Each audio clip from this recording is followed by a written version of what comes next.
राम राम हरे हरे, हरे राम राम राम हरे हरे, हरे कृष्णा कृष्णा कृष्णा हरे हरे, हरे कृष्णा कृष्णा कृष्णा हरे हरे, हरे राम राम राम हरे हरे, हरे राम हरे राम हरे हरे,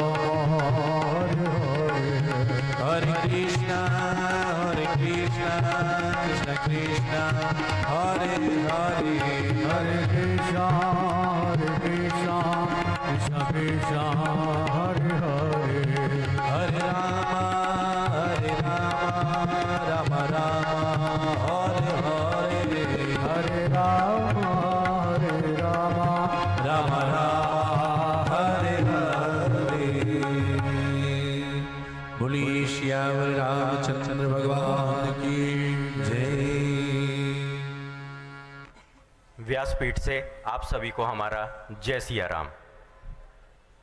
व्यास पूजन के लिए मैं आमंत्रित करता हूं श्रीमती ऋचा अग्रवाल रायपुर से।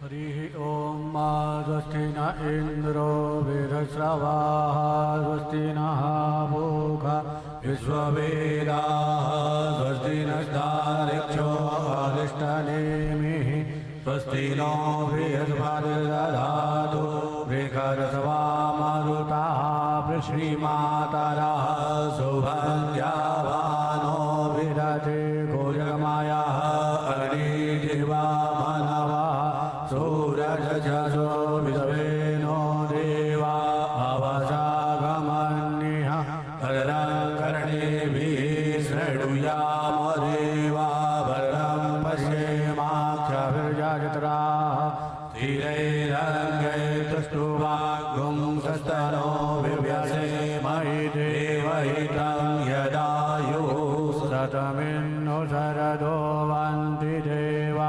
जतरानश्चराजरसन्तनो नाम मनसो जातचक्षोः सूर्यो अजायत श्रोत्राद्वायुश्च प्राणश्च मुखादग्निरजायत।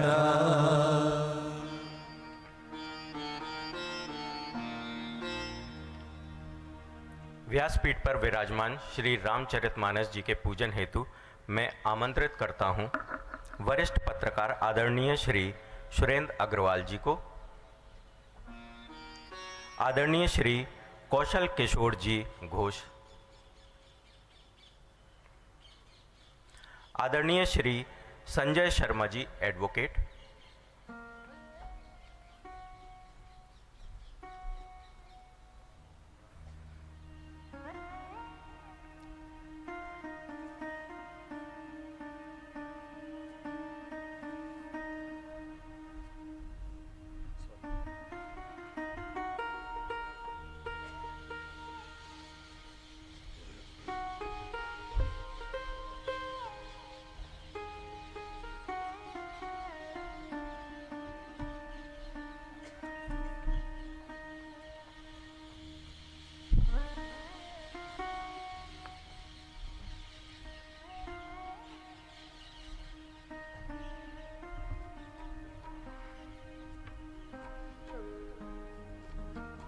कथा की द्वितीय संध्या में आप सभी का स्वागत करते हैं। अमृत वचन। जब निर्गुण निराकार ब्रह्म सगुण साकार होकर लीला करता है तो कथा ही एक माध्यम है जिसके द्वारा साधक को उसके मूल स्वरूप का ज्ञान होता है। अब मैं परम पूज्य महाराज श्री से निवेदन करता हूं कि आप कथा शुरू करें। जय सिया राम।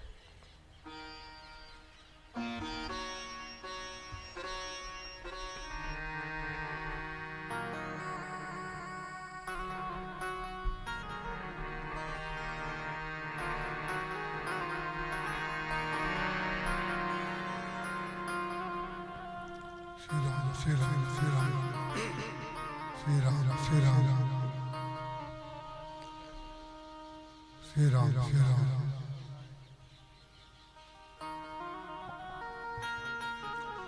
राम श्री राम श्री राम श्री राम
सीताराम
लंकृतं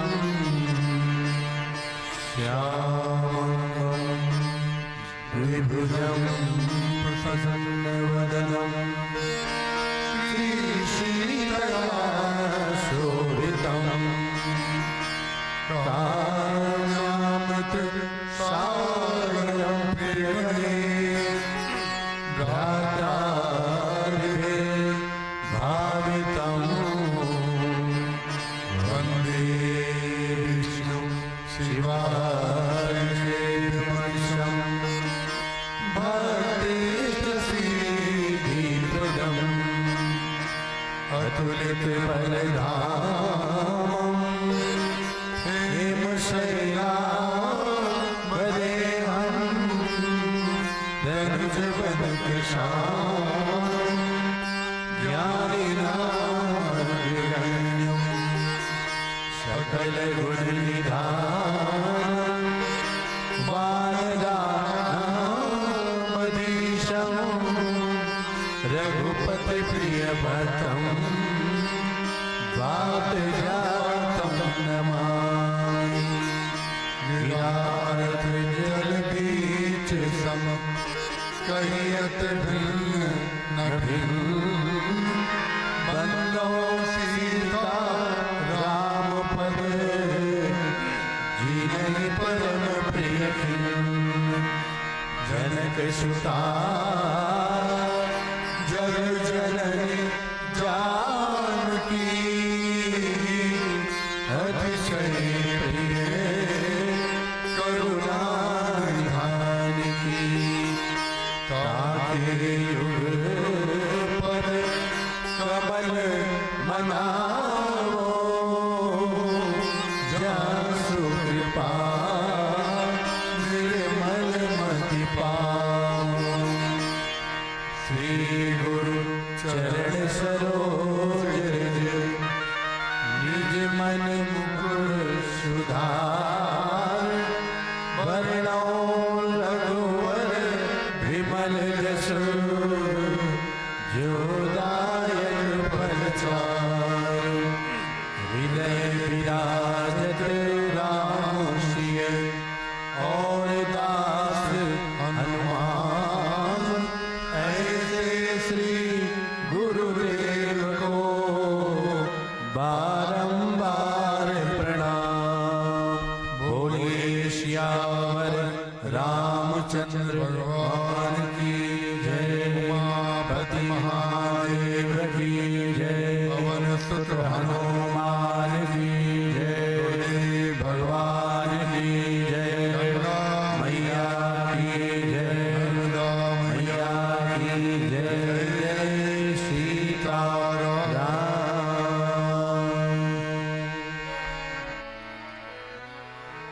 मैं अपनी संपूर्ण श्रद्धा श्री रामचरितमानस गोस्वामी तुलसीदास जी महाराज और अपने गुरुदेव के श्री चरणों में अर्पित करता हूँ।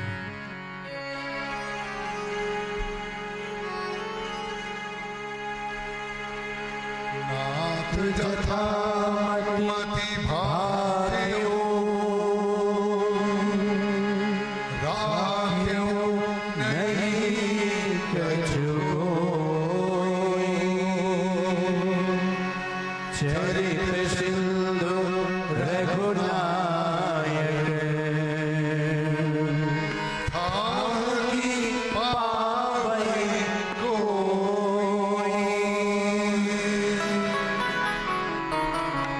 सुमिरि राम के गुण गण नाना पुनि पुनि हरस भुसुंडी सुजाना महिमाने नमो नेतरि गाई अतुलित बल प्रताप प्रभुताई शिव अज पूज्य चरण रघुराई मोह पर कृपा परम मृदुलाई अस स्वभाव कहूँ सुनहु न देखूँ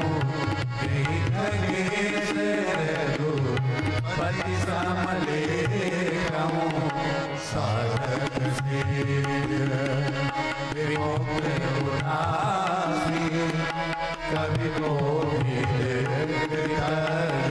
सन्यासी योगी सूर्य सुतापस ज्ञानी धर्म निरत पंडित विज्ञानी तरैर बिनु से हे मन स्वामी राम नमामि नमामि नमामि शरण गए मोह से अरदासी होई सुध नमामि अविनाशी शरण गए मोह से अरदासी होई सुध नमामि अविनाशी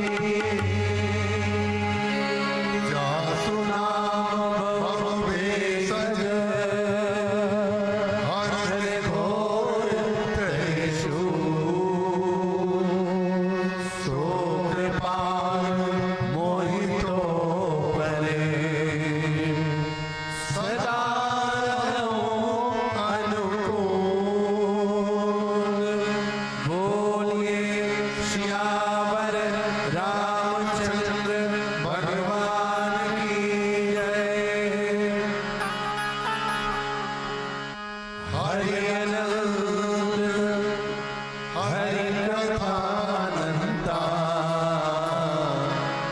कहि सुनहि बहुविधि सब संता राम अनंत अनंत गुण अमित कथा विचार सुनियाचरजु नमामि जिनके विमल विचार जिनके विमल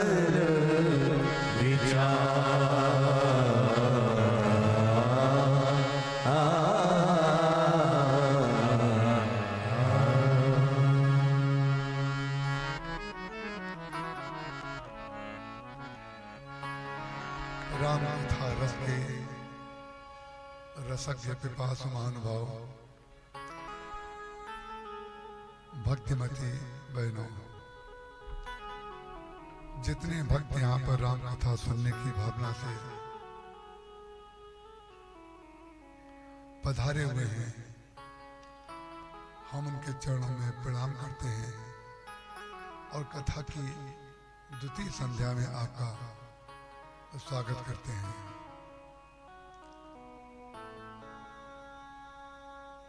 भक्ति का रामचरितमानस में जो स्वरूप बताया गया है वो आकाश की तरह व्यापक है। कोई भक्त ऐसा नहीं है जिनके जीवन में भक्ति की वो व्यापकता परिव्याप्त ना हो, और भक्ति की व्यापकता इस तरह की वस्तु है, भगवान अपने भक्त की भक्ति पर रीझते हैं और भगवान का भक्त भगवान की कृपालुता पर रीझता है। भगवान अपने भक्त की भक्ति करते हैं और भक्त अपने भगवान की भक्ति करता है।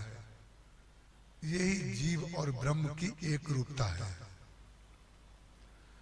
काग भुसंडी जी महाराज संपूर्ण राम कथा सुनाने के पश्चात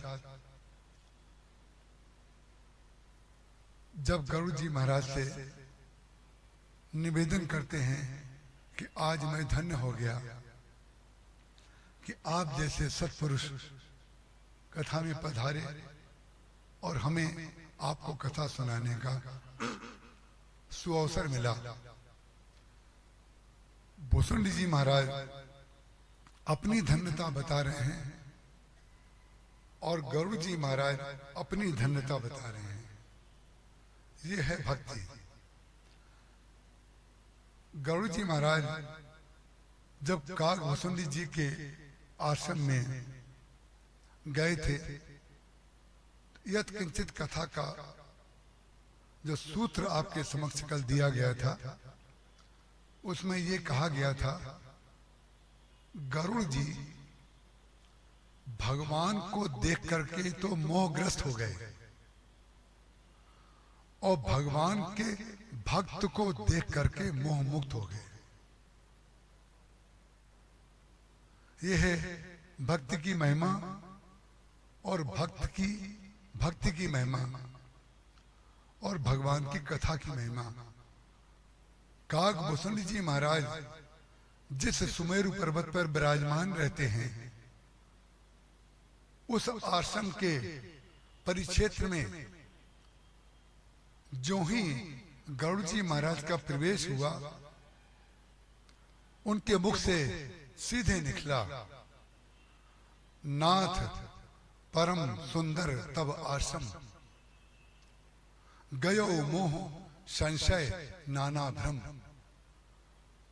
आपसे हम जिसके लिए आए थे उसकी विस्मृति हो गई और मोह जो है हमारा जाता रहा।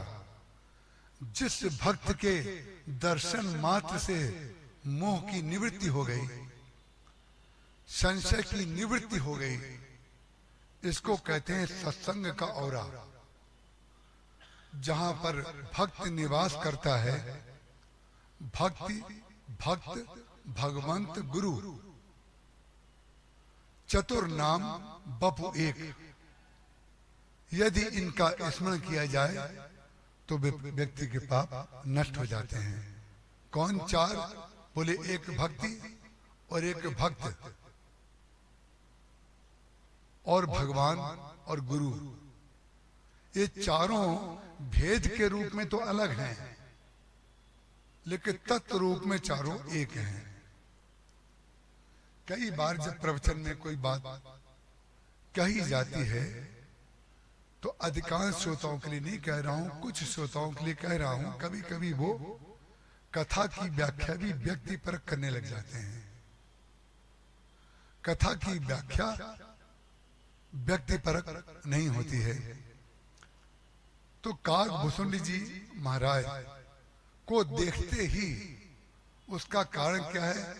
जो 24 घंटे भगवान के स्मरण में रहता है, जो 24 घंटे भगवान के स्मरण में रहता है, उसका तात्पर्य ये बिल्कुल भी नहीं है कि वो आंख बंद करके भगवान के ध्यान में रहता है।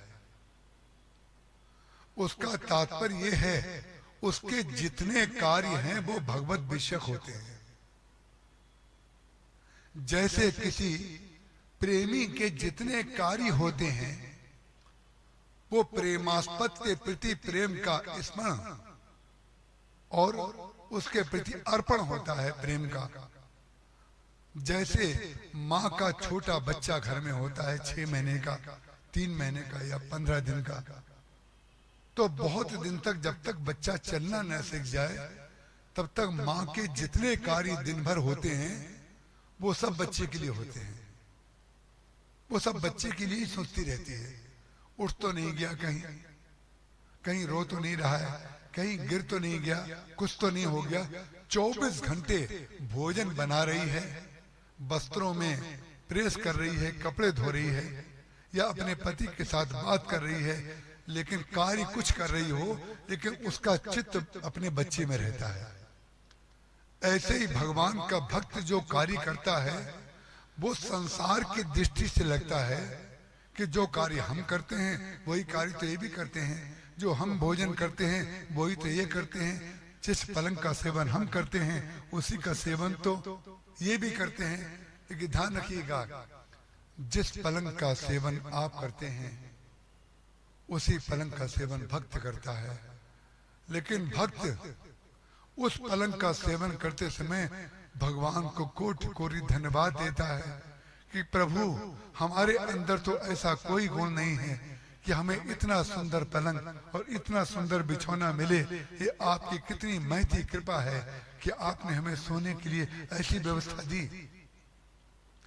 भगवान की दिए हुए उपादान में आपके जीवन में जितनी वस्तुएं आपको मिली हैं, आप उन्हीं मिथ्या उपादानों के द्वारा भगवान की भक्ति कर सकते हैं, भगवान की सेवा कर सकते हैं और भगवान में लीन रह सकते हैं।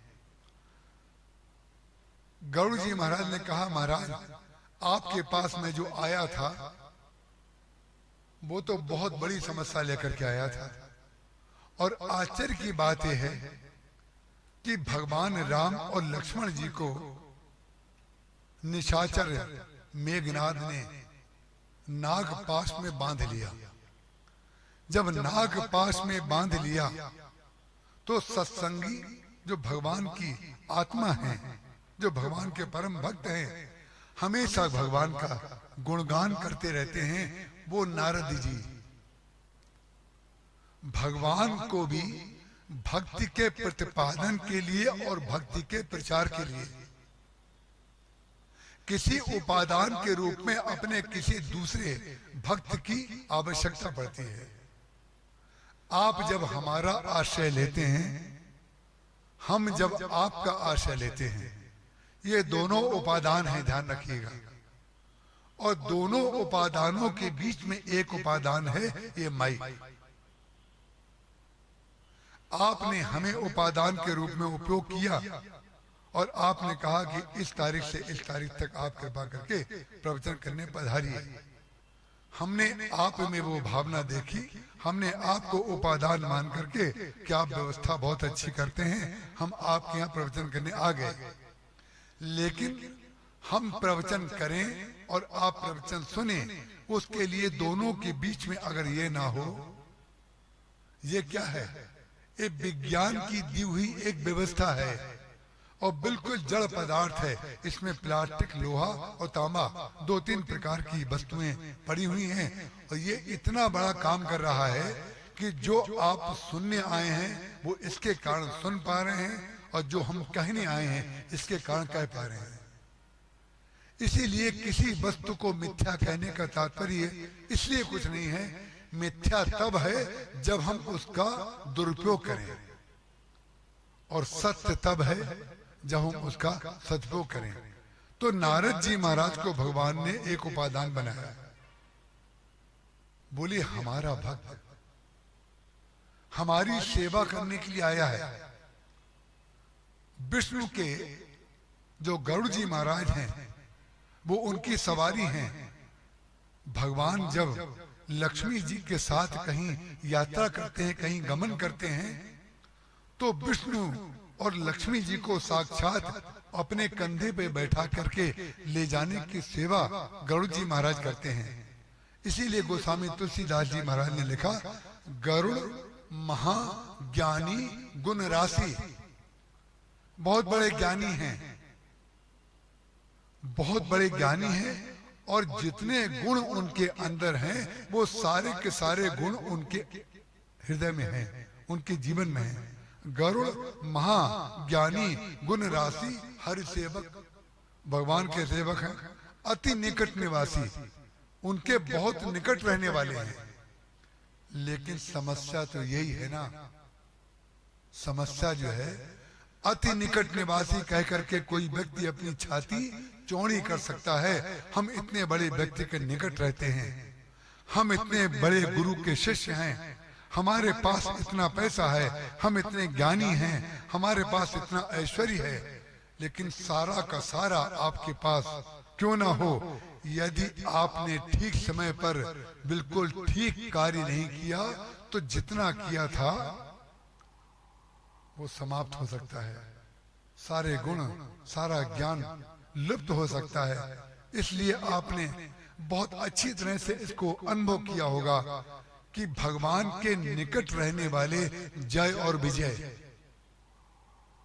रावण और कुंभकर्ण बने, और शंकर जी के बिल्कुल निकट रहने वाले रुद्रगण रावण और कुंभकर्ण बने।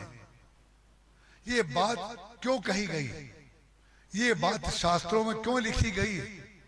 महत्वपूर्ण बात ये बिल्कुल नहीं है कि हमने किसी महापुरुष का सानिध्य प्राप्त किया और जनता हमें उस महापुरुष के नाम से उसके सबसे निकट सेवक के रूप में जानती है और हमको उसका खिताब मिला हुआ है।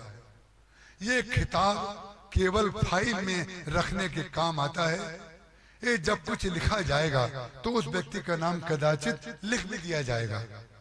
गरुड़ जी का नाम तो है रामायण में और नाम कागभूषणी जी का भी है, लेकिन विचित्र बात है जिन्होंने भगवान की भक्ति की वो ज्ञान घाट के आचार्य बन गए, लेकिन गरुड़ जी महाराज ज्ञान घाट और भक्ति घाट के आचार्य नहीं बन पाए। क्यों नहीं बन पाए? क्योंकि गरुड़ महाज्ञानी गुण राशि हर सेवक अति निकट निवासी, भगवान के निकट तो जरूर थे, ज्ञान की राशि भी थे और ज्ञानी भी थे, लेकिन जो ही आपके अंदर ज्ञान का भान आएगा, जो ही आप ज्ञानी अपने को मानने लगेंगे, उसी समय मोहग्रस्त हो जाएंगे। भगवान आपके ऊपर कृपा कर रहे थे और उन्होंने सोचा भी, भव बंधन ते छूटई नर जप जाकर ध्यान, खर्म निशाचर बांधो नाक पास सोई राम।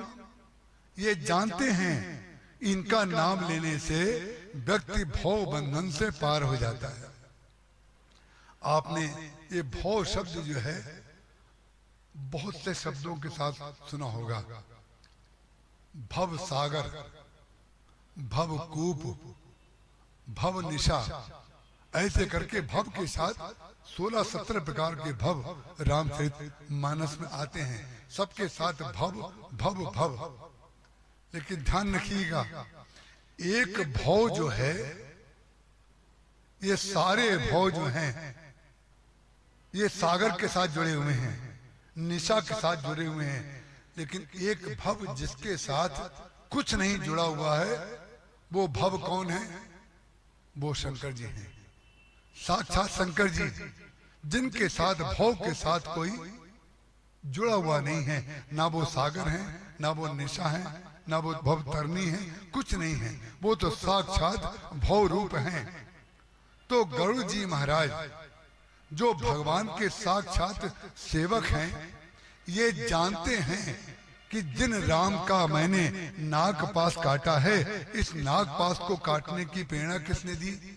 नारद जी महाराज ने सोचा, जब कोई व्यक्ति आपके पास कोई सत्संग की बात करे और करना चाहे, हम इस बात को बार बार ये बात कहते हैं कि जब किसी संत के पास जाओ तो भले ही वो आपसे पूछे आप कैसे हैं, आपकी तबीयत कैसी है, आपके कार्यों की प्रशंसा करे, लेकिन आप अपने कार्यों की प्रशंसा सुनते समय बिल्कुल कान में रुई लगा लीजिए तेल लगा करके, और आप उनके कान को खोल दीजिए, अपने कान बंद कर लीजिए और संत के कान खोल दीजिए।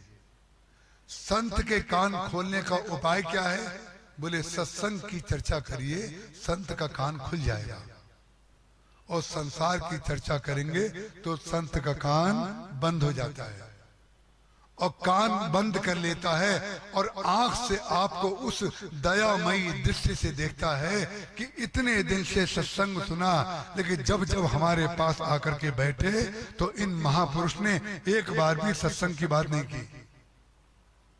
इस बात को पुनर्विचार करके देखिएगा, ये व्यर्थ की बातें नहीं हो रही हैं। ये हमारे जीवन का और आपके जीवन का परीक्षा फल का समय है। परीक्षा हो चुकी है, अब तो केवल रिजल्ट निकलना बाकी रह गया है।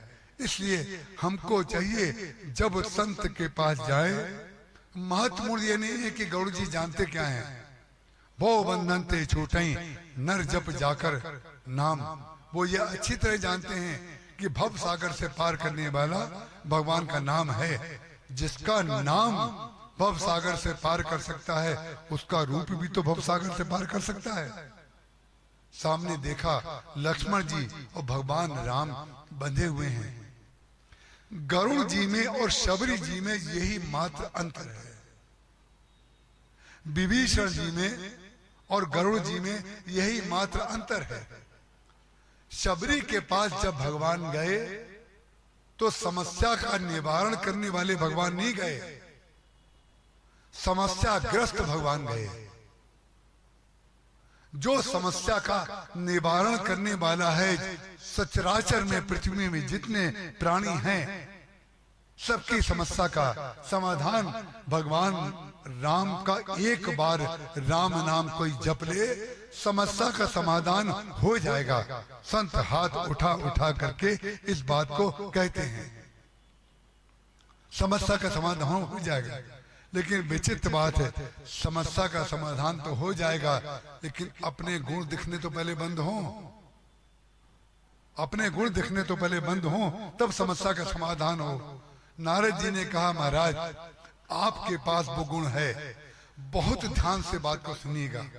हमने इस बात को इसलिए लिया है कि रामचरितमानस में जितने भक्त हैं उनकी सबसे बड़ी विशेषता ये है कि वो अपने सामने वाले की प्रशंसा करते हैं। ये बात आपको शुद्ध आदि भौतिक लगेगी, लेकिन ये आदि भौतिक नहीं है, ये आदि दैविक है और आध्यात्मिक है। हनुमान जी की प्रशंसा भगवान राम करते हैं, सुग्रीव की प्रशंसा भगवान राम करते हैं, विभीषण की प्रशंसा भगवान राम करते हैं, वाल्मीकि जी भरत जी की प्रशंसा करते हैं, राम जी की प्रशंसा करते हैं, राम जी भरत जी की प्रशंसा करते हैं। सब लोग एक दूसरे की प्रशंसा करते हैं और आप लोग प्रशंसा को चापलूसी मानते हैं। जिन लोगों ने प्रशंसा को चापलूसी समझा हो वो अपने शब्दकोश में थोड़ा सा परिवर्तन कर लें। इसलिए परिवर्तन कर लें, चापलूसी तो स्तुति का अपभ्रंश है। चापलूसी स्तुति का अपभ्रंश शब्द है चापलूसी।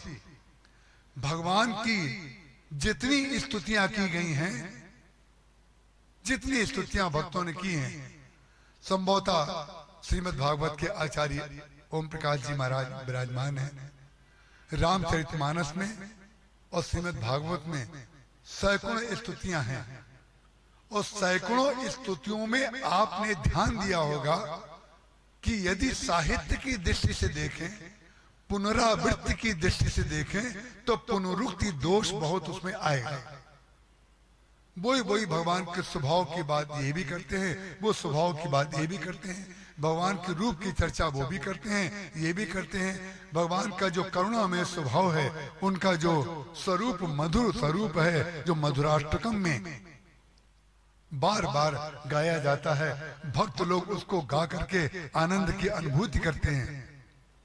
बोले रेणु मधुरा, और बांसुरी के लिए कहते हैं जो उनका स्वर है बजाते हैं वो भी मधुर है। बताइए, रेणु भी मधुर है और बांसुरी का जो स्वर है वो भी मधुर है। अब रेणु में किसी को मधुरता कभी दिखाई दी है क्या? बताइए। अगर मधुरता है तो आपके मुंह में हम गंगा जी की रेणु उठा के डाल देते हैं, तब पता चलेगा आपको ये मधुर कितनी है। लेकिन आपको और हमको मधुर लगे ना लगे, लेकिन वल्लभाचार्य जी महाराज ने जिन्होंने मधुराष्टकम का निर्माण किया, उनको तो भगवान का जो जो कार्य है, इसी को कहते हैं निष्ठा, इसी को कहते हैं समर्पण, इसी को कहते हैं भक्ति, जिसमें चलितम मधुरम। जो चल रहे हैं तो मधुर है, उनकी भौहें मधुर हैं, गोपी मधुर हैं, गोपा भी मधुर हैं, जो वो कर रहे हैं सब कुछ मधुर है। जब भगवान का वस्त्र भी मधुर है, उनके घुंघराले बाल भी मधुर हैं, उनकी अंगुलियां भी मधुर हैं, उनकी वेणु का जो स्वर है वो भी मधुर है, उनकी मुरली भी मधुर है। लेकिन मुरली मधुर क्यों बताई गई? ये भक्ति है। ये मधुराष्टकम जो है भक्ति का अखंड पद है। इसको कोई खंडित नहीं कर सकता। ये मधुराष्टकम इतना दिव्य है। हमारी इच्छा है किसी दिन अगर आ गया, क्यों किसी दिन आ गया तो गा डालेंगे। थोड़ी मुझे गले में कोई समस्या गांठ है, उसके कारण थोड़ा थोड़ा गले में मुझे बार बार लगता है कि गाऊं कि ना गाऊं, बीच में कोई हो ना जाए, इसलिए उसको छोड़ देता हूं। तो मैं आपसे निवेदन करना चाहता हूं, जब भगवान का सब कुछ मधुर लगे, बंधन भी मधुर लगे, तो जिसको आप लोग चापलूसी कहते हैं, भगवान के भक्त उसी को स्तुति कहते हैं। उसी स्तुति को आप अगर संसार में प्रयुक्त करना शुरू कर दें, आपको लगेगा कैसी विचित्र बात कर रहे हैं। स्तुति की तुलना सांसारिक प्रशंसा से कर रहे हैं, लेकिन हम आपको पता नहीं है कि आप संसार और भगवान में भेद करने के कारण कितने असंतोष में रहते हैं, और वो असंतोष आपको भगवान में लीन होने नहीं देता है। हम उद्देश्य जो बता रहे हैं वो संसार की स्तुति नहीं बता रहे हैं। संसार की स्तुति कर करके आप भगवान में लीन कैसे हो सकते हैं, हम उसका उपादान आपको बता रहे हैं। क्योंकि आपने अगर किसी की आलोचना की, आपने किसी की निंदा की, या किसी को आपने प्रताड़ित किया या डांटा, भले ही उसमें वो दोष हो, हम मानते हैं, आपने डांटा या हमने डांटा, किसी ने भी डांटा, भले ही उसमें दोष है, लेकिन ध्यान रखिएगा उस दोष के प्रतिपादन के कारण उसमें हो गई प्रतिक्रिया, और आप जो है टेंशन में रहने लगे। हमने उसको ये कहा, पता नहीं कल वो क्या करेगा, परसों वो क्या करेगा। तो जितनी देर आप टेंशन में रहते हैं, उतनी देर आप भगवान को भूले रहते हैं कि नहीं। और यदि घर में आप बच्चों की प्रशंसा करके अपने कार्य के लिए जाएं, अपनी जो पत्नी है या पति है जो निकल रहा है बाहर, चाहे कोई भी हो, वो अच्छे मधुर वचन बोल करके सबको प्रसन्न करके घर से निकलेगा, तो देखिएगा उसका भाव, उसकी भाव जो शुद्धि होगी वो ऐसी शुद्धि होगी, उसके कार्य को पूर्ण करने में सहयोगी बन जाएगी। तो कार्य को पूर्ण करने में सहयोगी होने के लिए ये आवश्यक है कि आपको जिसने कुछ दिया है आप उसकी प्रशंसा करें। हम कुछ लोगों को जानते हैं कि हमारी जिंदगी निकल जाएगी लगता है, लेकिन उनके मुंह से कभी प्रशंसा नहीं निकलेगी। इसलिए नहीं निकलेगी, जब उनकी प्रशंसा करो तो घड़े कितने कान खोल देते हैं, और जब प्रशंसा सुनने की हम इच्छा करते हैं तो मुंह बंद कर लेते हैं। तो प्रणाम, ये मैं इसलिए कह रहा हूं आपके कल ये भूल के मत समझिएगा, क्योंकि झूठी प्रशंसा अगर आप करेंगे तो आपकी आंखों में आ जाएगी, और जो प्रशंसा का पात्र नहीं है वो समझ जाएगा। जैसे मुझसे कोई कहे, आप बांसुरी आपकी हमने सुनी थी, क्या सुंदर बांसुरी आप बजाते हैं, हम समझ जाएंगे कि नहीं क्या आप हमारी झूठी प्रशंसा कर रहे हैं। हमने बांसुरी को भगवान के साथ लगे हुए देखा है, और कभी कभी जन्माष्टमी के दिन हमारे यहाँ आचार्य जी लड्डू गोपाल बैठे हुए हैं, तो लड्डू गोपाल जो बैठे हुए हैं, भक्त लोग आते हैं, बोले आप क्या विरोधाभास दिखाई देता है। हमने कहा विरोधाभासी जीवन है हमारा, इसलिए आपको विरोधाभास दिखाई देता है, तो कोई आश्चर्य नहीं है। हमने कहा विरोधाभास क्या दिखाई देता है वो बताइए। बोले लड्डू गोपाल के हाथ में धनुष भी है, बाण भी है और बांसुरी भी है, ऐसा आपने क्यों किया है। हमने कहा प्रश्न तो कम से कम अच्छा है, और इसलिए अच्छा प्रश्न है कि कम से कम आपने हमारे भगवान को देखा। तो अधिकांश लोग जो हैं कटु सत्य है, ध्यान रखिएगा, लेकिन है कई बार हम लोग मूर्ति को इधर की जगह उधर बैठा देते हैं जानबूझ करके। हनुमान जी को बैठा देंगे इधर, महाराज जी को बैठा के देंगे इधर, शालिग्राम जी को बैठा देंगे इधर, शंकर जी को बैठा देंगे इधर, लेकिन एक आध भक्त को छोड़ करके ऐसा कोई भक्त हमने नहीं देखा जो आकर के ये कहे कि आज आपने शंकर जी को गलती से इधर बैठा दिया, हनुमान जी को इधर बैठा दिया। क्योंकि कहें तो तब पहले भगवान को तो देखें, पहले भगवान को देखें तब ना हमें टोकें। उसका कारण है धन्य है वे भक्त, धन्य है वे भक्त। जो भगवान का वस्त्र अगर ऊनी नहीं पहनाया गया है तो टोक देते हैं, इतनी सर्दी में आपने वस्त्र नहीं बदला। बस हम उनके चरणों की रेणु अपने सिर पर मन ही मन लेकर के रख लेते हैं और भगवान से प्रार्थना करते हैं, भले ये किसी जाति के हों, भले ये किसी वर्ग के हों, भले इनके पास बहुत पैसा हो या ना हो, गरीब हो, लेकिन जो व्यक्ति हमारे यहाँ भक्त की इस तरह की चर्चा करता है, हम मन ही मन उसको बहुत सम्मान देते हैं। और हम आपको एक अपनी लाचारी बताएं, ना जाने कितने भक्तों को हम इसलिए अधिक सम्मान नहीं दे पाते हैं कि इस काल रूप संसार में हमें रहना है। यदि हम उसकी प्रशंसा ज्यादा कर देंगे तो ये नाराज हो जाएंगे। लेकिन हमारा हृदय जानता है भक्त तो वो है जिसने हमारे बाल गोपाल के हाथ में धनुष भी देख लिया, बाण भी देख लिया और बांसुरी भी देख ली। तो हमसे पूछा ऐसा आप क्यों करते हैं? हमने कहा भाई हम चाहते हैं कि रामनवमी भी हम मनाते हैं और जन्माष्टमी भी मनाते हैं। तो बोले क्या मतलब? हमने कहा भले बात तो पूरी बोलने दो, क्या मतलब कहने लगे। हम जो बात कर रहे हैं बात करना बंद हुई नहीं, क्या मतलब कहने लगे। वो चाहते एक क्षण में पूरा उत्तर दे दे, एक क्षण में हम उत्तर देते नहीं है, 1.5 घंटे में देते हैं। तो समझ रहे थे कि कथा ना शुरू कर दे। उन्होंने कहा क्या मतलब? हमने कहा सुनो तो, हमें जन्माष्टमी भी मनानी होती है, रामनवमी भी मनानी होती है। तो रामनवमी के दिन बांसुरी हटा देते हैं और जन्माष्टमी के दिन धनुष और बाण हटा देते हैं। तत्व तो वही रहता है ना, तत्व तो वही रहता है। वही राम है और वही कृष्ण है, वही आप हैं, वही हम हैं। यही तो लोमश जी ने काकभूषुंडी जी से कहा था, मैं और तोर नहीं, हमारे आपके अंदर कोई भेद नहीं है। जो तुम हो वही मैं हूं, दोनों के अंदर एक ही ब्रह्म है, कोई अंतर नहीं है। जैसे जल में और तरंग में कोई अंतर नहीं होता है, इसी प्रकार से हम में और तुम में कोई अंतर नहीं है, दोनों के अंदर ब्रह्म है। कौन से राम की तुम बात कर रहे हो? तो काकभूषुंडी जी महाराज ने कहा, भरी लोचन बिलोक उपदेशा, तब सुनिहो निर्गुण उपदेशा। पहले में अपनी जो आंखें भगवान ने दी हैं उससे भगवान श्री राम के उस बालक रूप को अयोध्या में दशरथ जी के आंगन में जाकर के देख लूं, उनके हाथ का मालपुए का प्रसादी स्वाद देख लूं, उनके चरणों के दर्शन कर लूं। उसके बाद जब मैं अपनी आंखों में भर करके उसको कलश को लाऊंगा, उसके बाद आपके ज्ञान को मैं सुनूंगा।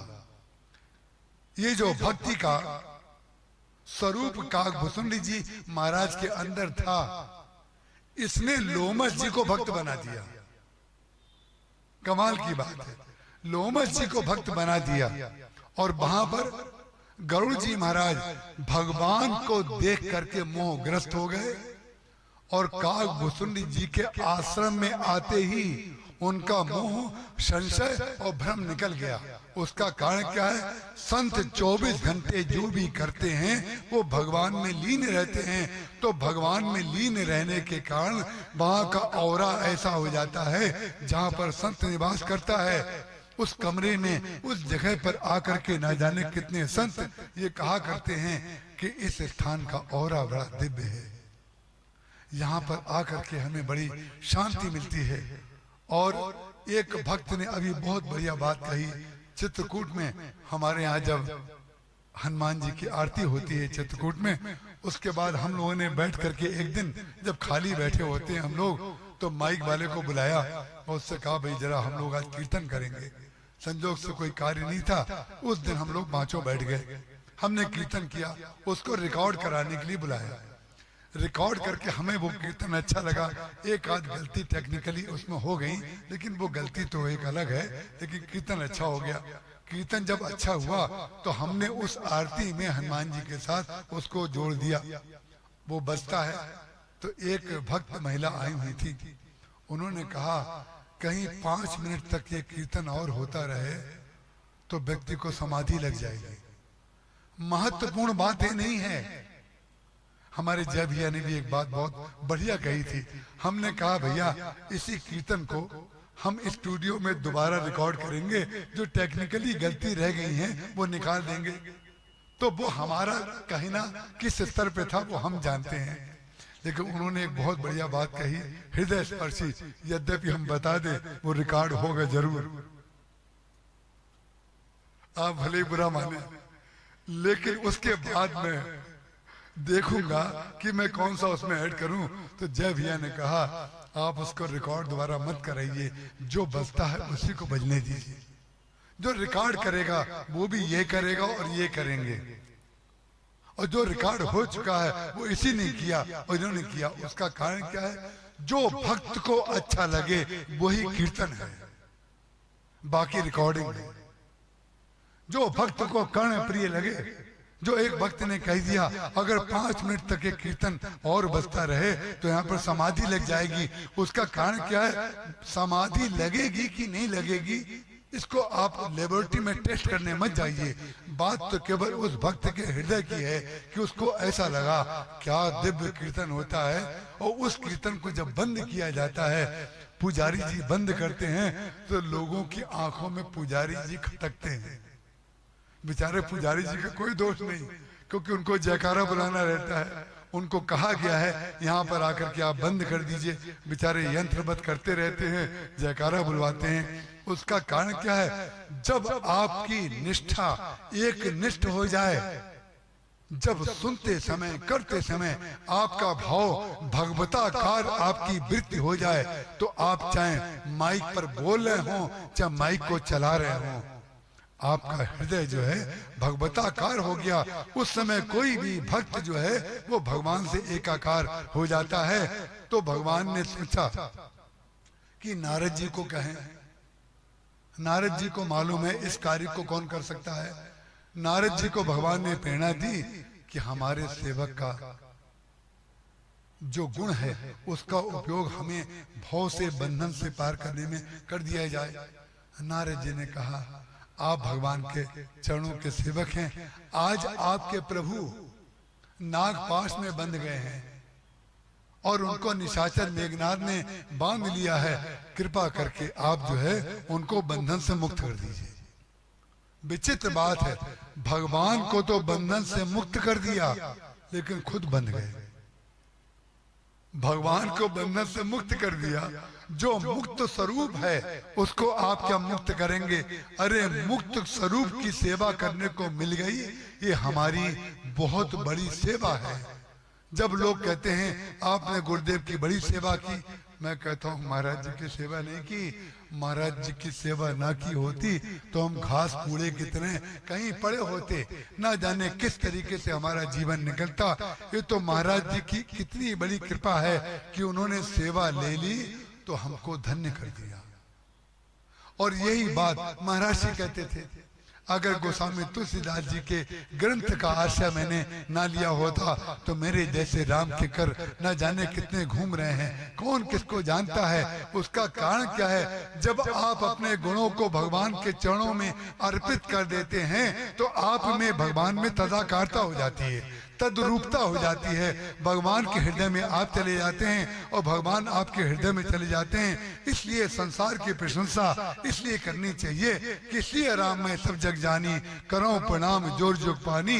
जब आप संसार की प्रशंसा करेंगे तो आपका हृदय परिशुद्ध हो जाएगा, क्योंकि किसी ने कुछ आपको दिया, आपने उसको थैंक्स कहा, आपने उसको धन्यवाद कहा। और आपने उसको जब ये कहते हैं कि ऐसा भोजन आपने कैसे बनाया, जरा हमें बताइए, ये मालूम है क्या है? अगर ये बात नकली भी है तो असली से भी ज्यादा असली है। ऐसा बोलना सीखना चाहिए, ऐसा बोलना सीखना चाहिए। ये टोपी आपने कहाँ से ली? वो छोटी सी बच्ची शांभवी आज हमारे कमरे में आई मुस्कुराते हुए। हमने कहा भी ऐसी टोपी तो हमने कहीं नहीं पहनी, ऐसी टोपी हमें भी एक ला दो। महत्वपूर्ण टोपी का नहीं है, हमें उस बच्चे की टोपी पहन करके क्या करना है? अरे छोटा सा बच्चा कमरे में आया हुआ है, उससे दोस्ती तो करनी है। पहले उससे दोस्ती करेंगे, बाद में उसको शिष्य बना लेंगे। उसका कारण क्या है? हम उपादान को जानते हैं, उपादान को किस तरीके से। कई बार लोग कहते हैं आप लोगों को चाय बहुत पिलाते हैं, आप लोगों को नाश्ता बहुत कराते हैं, भोजन बहुत कराते हैं। हमने कहा आपसे ज्यादा बड़ा चक्कर हम डालते हैं। आप भी वो चक्कर घुमाना सीख जाओ तो आप भी संत बन जाओगे। उसका कारण क्या है? पहले चाय पिलाते हैं, फिर नाश्ता कराते हैं, फिर साथ में आपके भोजन पैक कर देते हैं। उसके बाद हमें लाभ क्या मिलता है? जब आपके घर जाते हैं तो हमें भोजन मिल जाता है, हमें चाय मिल जाती है। हम पिलाते हैं एक चाय और आप हमें थर्मस में भर भर के चाय देते हैं कि आपके जो साथ में जा रहे हैं उनको भी आप पिला दीजिएगा। अब बोलिए हमारा कंसेप्ट सही है कि आपका? हम किसी के साथ भी, चाहे बच्चे की प्रशंसा करें चाहे किसी की करें, ध्यान रखिएगा वो बच्चा हमसे अलग नहीं हो पाएगा। उस बच्चे को जब छुट्टी मिलेगी तो घूम घाम के हमारे कमरे में डोलता हुआ आ जाएगा। और हमें विश्वास है यहाँ पर जितने बच्चे बाएं से दाएं तक बैठे हुए हैं वो सब हमारे कमरे में ऐसे घूम घूम करके आ जाते हैं। और हम चाहते हैं कि जैसे घूम घूम करके आप आते थे ऐसे घूम घूम करके आते रहिए और हम भी आपके घर में घूम घूम करके जाते रहें।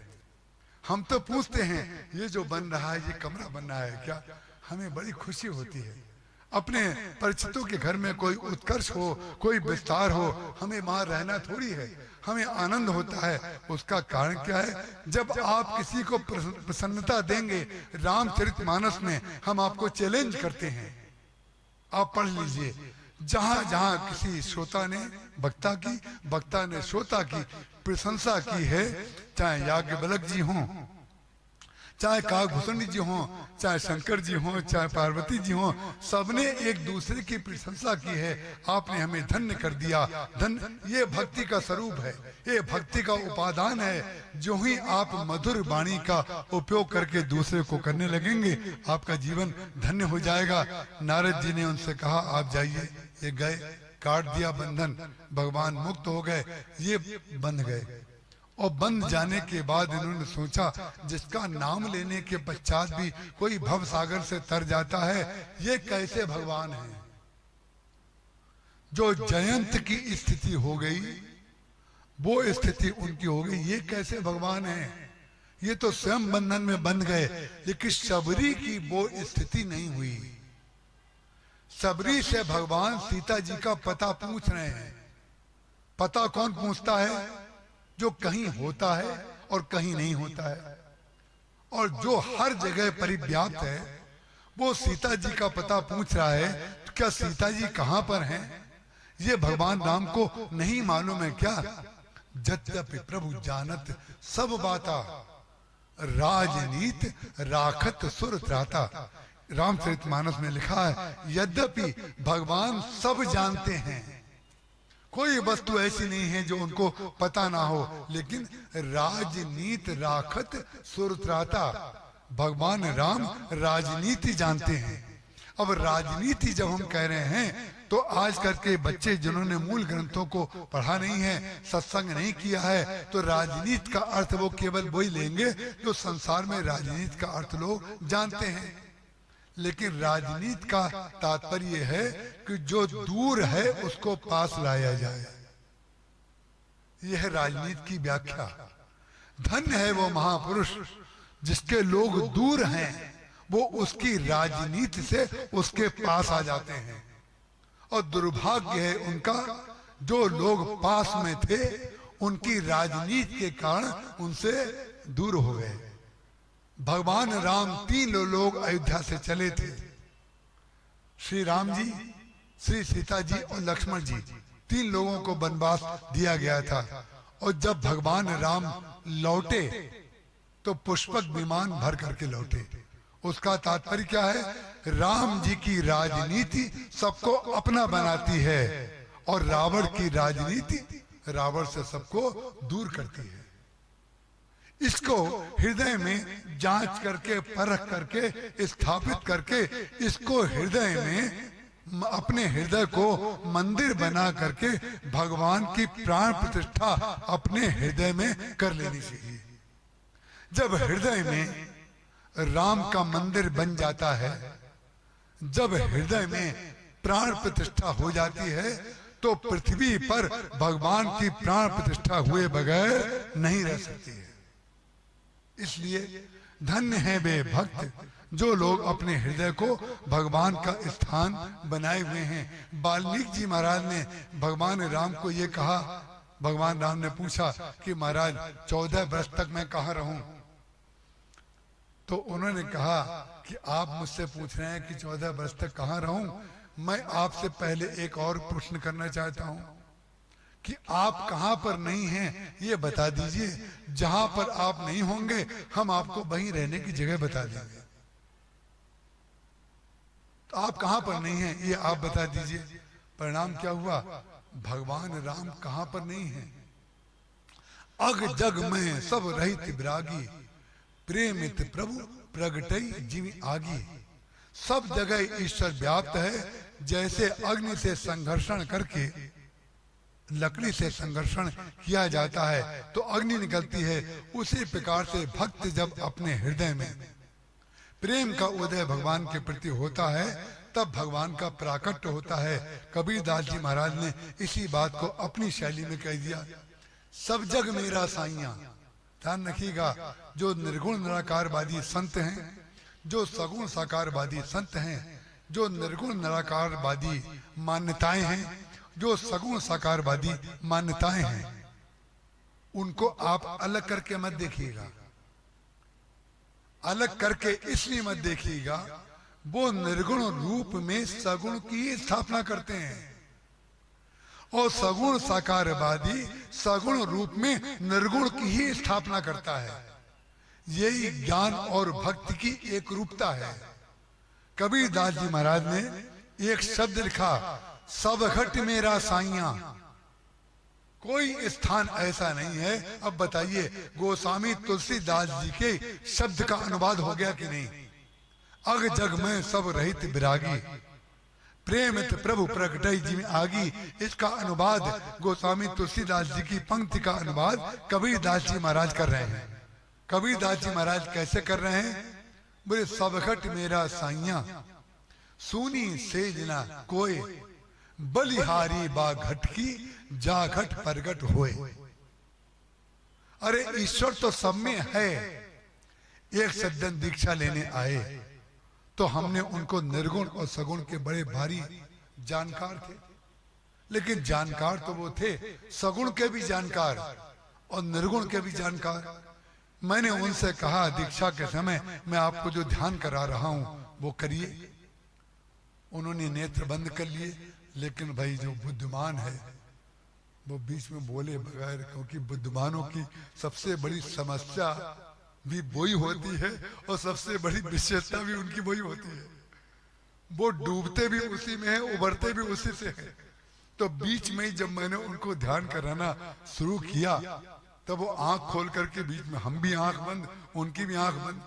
हमने उनसे कहा था आप बोलेंगे नहीं, आप केवल सुनेंगे। उन्होंने सुन तो लिया लेकिन गुना नहीं, बीच में बोल पड़े। बोले, आपने जो ये कहा कि बंद कमल जो है वो खुल रहा है,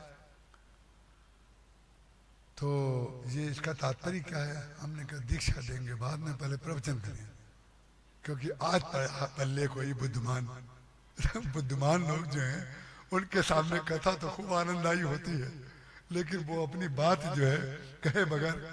उन्होंने कहा बंद कमल और खुले कमल का महाराज तात्पर्य क्या है, जरा पहले इसको समझा दीजिए, क्योंकि अगर आप इसको बताएंगे नहीं तो हमारा ध्यान में मन नहीं लगेगा। हमने कहा सच्चा साधक है महाराज, ये बात पक्की है तो सच्चे, क्योंकि जो अंदर है उसको बोल देना यही सच्चाई है। हमने फिर उनसे कहा, गुरु जो होता है वो कमल को पैदा नहीं करता है, कमल को खोलता है। क्योंकि कमल तो आपके अंदर पहले से है, जो बंद कमल है वो तो हृदय में आपके अंदर पहले से है। उस बंद कमल को खोलना जो है वही ईश्वर का प्राकट्य है। सब घट मेरा साइया, सुनी सेज न कोई, बलिहारी बा घट की, जागट प्रगट होए।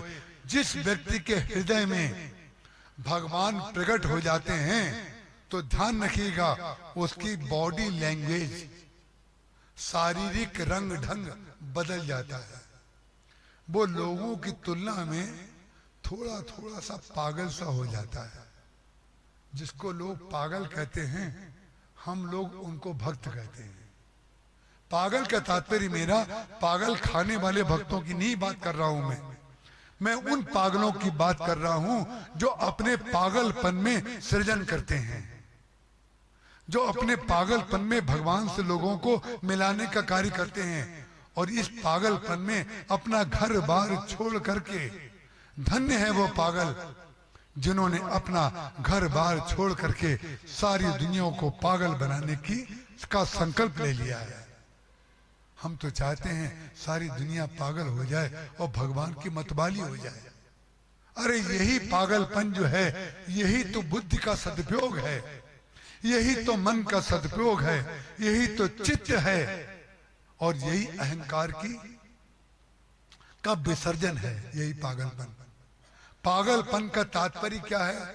जब मन की सत्ता ना रह जाए, जब बुद्धि की सत्ता ना रह जाए, जब चित्त में कोई संस्कार न रह जाए, व्यक्ति को पता ही ना हो हम क्या कर रहे हैं क्या नहीं कर रहे हैं। संसार में न जाने कितने बुद्धिमान ऐसे विचर रहे हैं जिनको बहुत से ग्रंथ याद हैं, बहुत से ग्रंथ याद हैं, बहुत से श्लोक याद हैं, बहुत सी मान्यताएं याद हैं, बड़े तर्क कर सकते हैं, लेकिन मंच पे बैठ करके बड़े बड़े संतों की आलोचना किया करते हैं, अपनी बुद्धिमत्ता बताते हैं, अपनी विशेषता बताते हैं और दूसरों को नीचा दिखाते हैं। जो व्यक्ति जिसको जब तक एक मक्खी और एक चींटी में भी यदि आपको दोष दिखाई दे रहा है, इसका तात्पर्य आपने उतने स्थान में ईश्वर को खंडित कर दिया।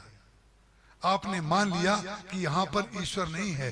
उसका कारण क्या है? जब सचराचर में ईश्वर व्याप्त है तो कौन सा ऐसा स्थान है जहाँ पर ईश्वर नहीं है? इसीलिए हम भगवान को प्राप्त करने का एकमात्र एजेंडा लोगों को ये बताते हैं, पहले संसार के लोगों की स्तुति करना शुरू कर दीजिए।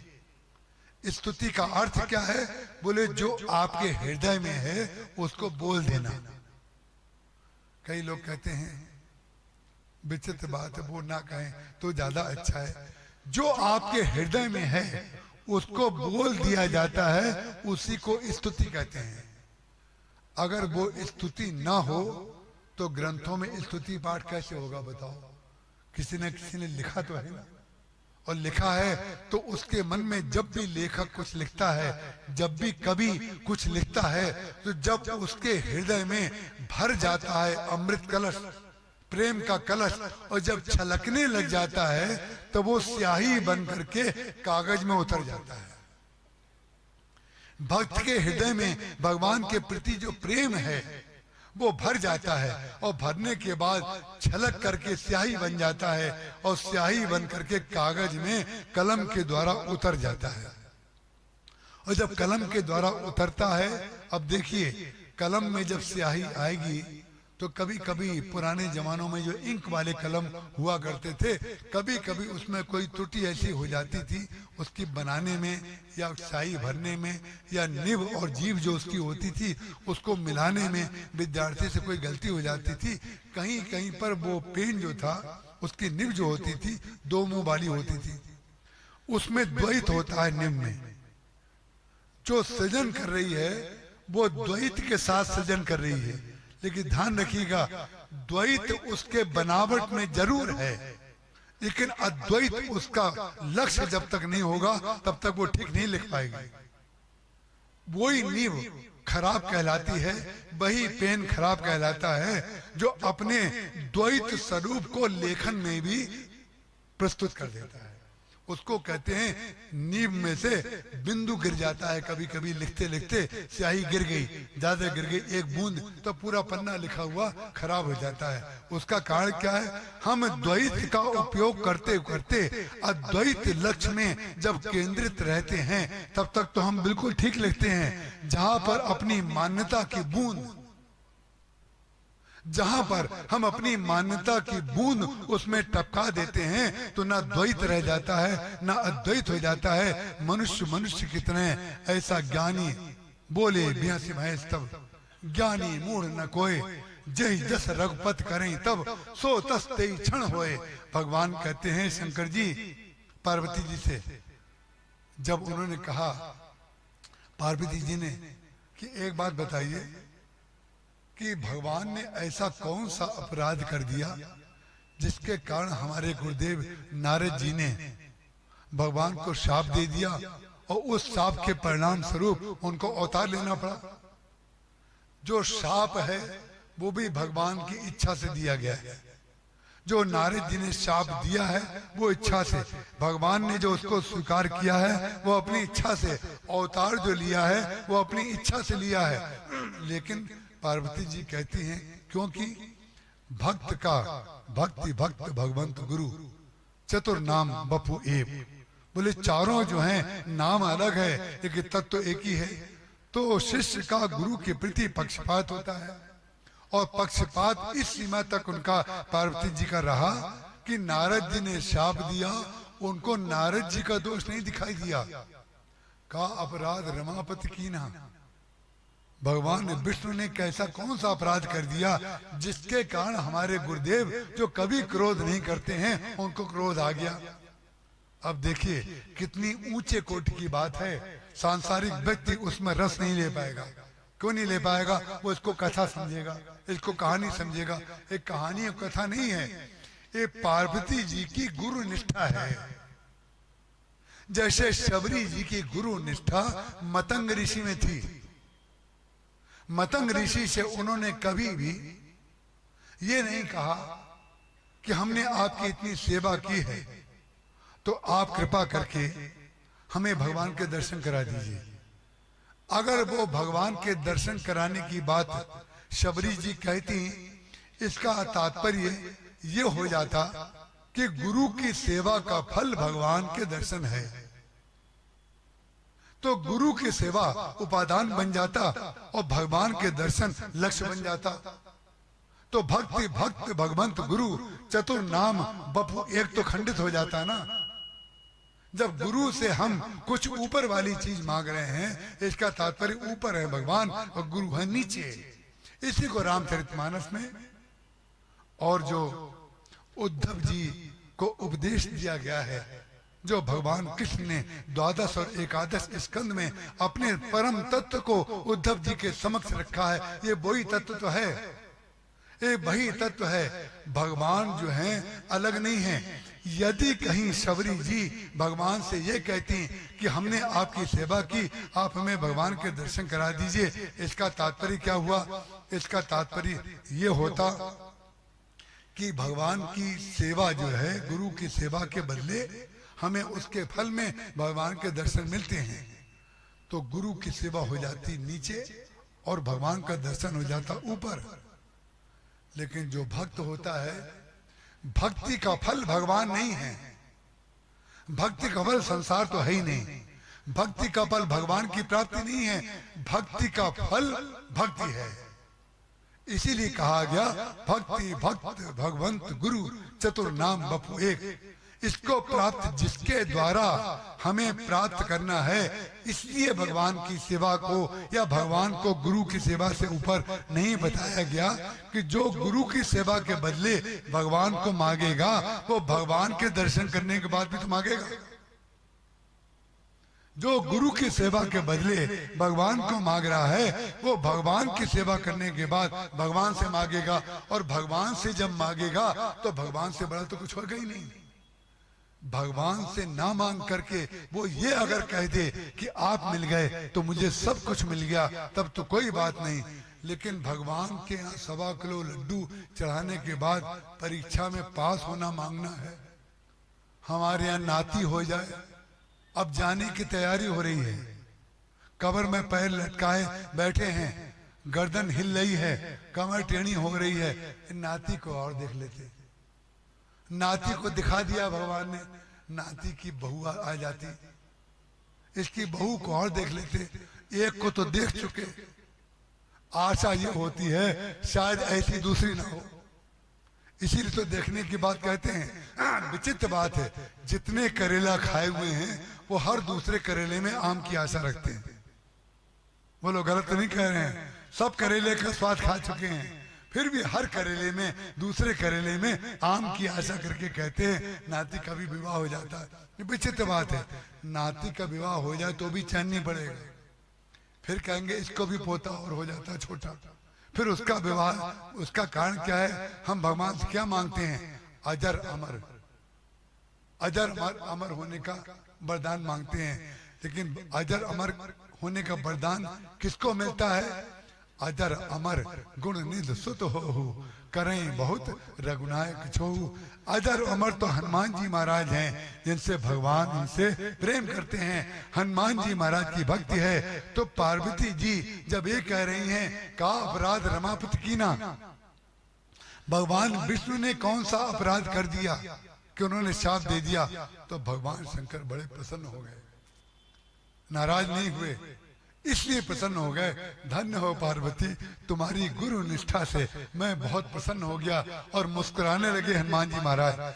मुस्कुराना अलग बात है, हंसना अलग बात है, बिहसना अलग बात है। बोले बिहस महेश तब, हंसने का तात्पर्य होता है जब कभी कभी तो मुस्कुराते हैं आप, जब केवल आपके होठ और आपके गाल और आपकी आंखें बोलती हैं तब उसको मुस्कुराना कहते हैं। हंसना कहते हैं जब आपका मुंह खुल गया तब आप हंसे, और जब मुंह भी खुला और थोड़ा सा मुंह में से शब्द निकल गया तब कहते हैं बिहसना। ये उसका अलग अलग विभाजन है। बोले बिहसी महेश तब ज्ञानी मूढ़ न कोई, बोले कोई ज्ञानी नहीं है और कोई मूर्ख नहीं है। बोले बिहस महेश तब ज्ञानी मूढ़ न कोई, जय जस रघुपत करें तब सो तस तेईछन होए। भगवान जब जैसा करना चाहते हैं उसी क्षण वैसा हो जाता है। इसीलिए किसी व्यक्ति को हमारे उड़िया बाबा जी महाराज जी सुनाया करते थे, निंदो मत बंदना पड़ेगा, बंदो मत निंदना पड़ेगा। अनावश्यक रूप से किसी की प्रशंसा करना आपको निंदा में डाल देगा, और अनावश्यक रूप से किसी की निंदा करना आपको बंदना में डाल देगा। किसी दिन प्रशंसा करनी पड़ेगी। उसका कारण क्या है? क्यों ऐसा करते हैं कि हम वर्तमान में कुछ लक्षण देखे और कुछ लक्षण देख करके हमने उसकी प्रशंसा कर दी, और थोड़ा सा लक्षण देखा हमने उसकी निंदा कर दी। लेकिन भगवान शंकर जो कह रहे हैं उस पर ध्यान नहीं जाता। बोले बिहस महेश तब ज्ञानी मूढ़ न कोय, जय जस रघुपत करें तब सो तस तेईछन होए। वो जो बन जाता सोई पदार्थ जो है तत्पदार्थ है। हमने लगभग हमें पूर्ण विश्वास है कि पिछले प्रवचनों में हमने कभी न कभी आपके समक्ष सोई शब्द की व्याख्या की होगी। यहाँ पर सोई शब्द पुनः निकल के किसी, क्योंकि जब व्याख्या वक्ता करता है तो उसे पता नहीं होता है कि कहाँ कहाँ पर इसकी जाल फैला हुआ है, कहाँ कहाँ पुरैन फैली हुई है। तो वही कहा भगवान ने, बोले बिहस महेश तब ज्ञानी मूढ़ न कोय, वो वैसा सोई। बोले बिहस महेश तब ज्ञानी मूढ़ न कोय, और जय जस रघुपत करें तब सो तस तेईछन होए। जैसा भगवान उसको करना चाहते हैं वो वैसा हो जाता है। तो आपके द्वारा आंख में किसी के द्वारा खराब कार्य होता दिखाई दे तो आपको केवल भगवान के सामने जाकर ये कहना है, अरे विचित्र बात है, ये व्यक्ति तो बड़ा अच्छा था, ये विचित्र बात है, ये व्यक्ति तो बड़ा खराब था, फिर भी इसके द्वारा खराब काम हो गया, इसके द्वारा अच्छा काम हो गया। माने अच्छे के द्वारा जब खराब हो जाए, खराब के द्वारा जब अच्छा हो जाए, तो आप उसको अच्छा और खराब ना बता करके भगवान के चरणों में प्रणाम कर लीजिए, तो आप अच्छाई और खराबी से दूर होकर के भगवान में चले जाएंगे। इसीलिए शबरी जी से जब भगवान ने पूछा कि जनक सुता के सुधि भामिनी जानो कह करिवर गामिनी, तो उन्होंने कहा पंपा सरई जाऊ रघुराई तह होई सुग्रीव मिताई। बजाय कि भगवान अपने भक्त को समस्या का समाधान बताएं, यहाँ पर भक्त भगवान को समस्या का समाधान बता रहा है। जहां से कथा आज प्रारंभ की गई थी ये वहीं पर आ गई। भक्त भगवान को धारण करता है और भगवान अपने भक्त को धारण करते हैं। तब उसके बाद नौधा भक्ति का उपदेश भगवान शबरी जी के समक्ष करते हैं।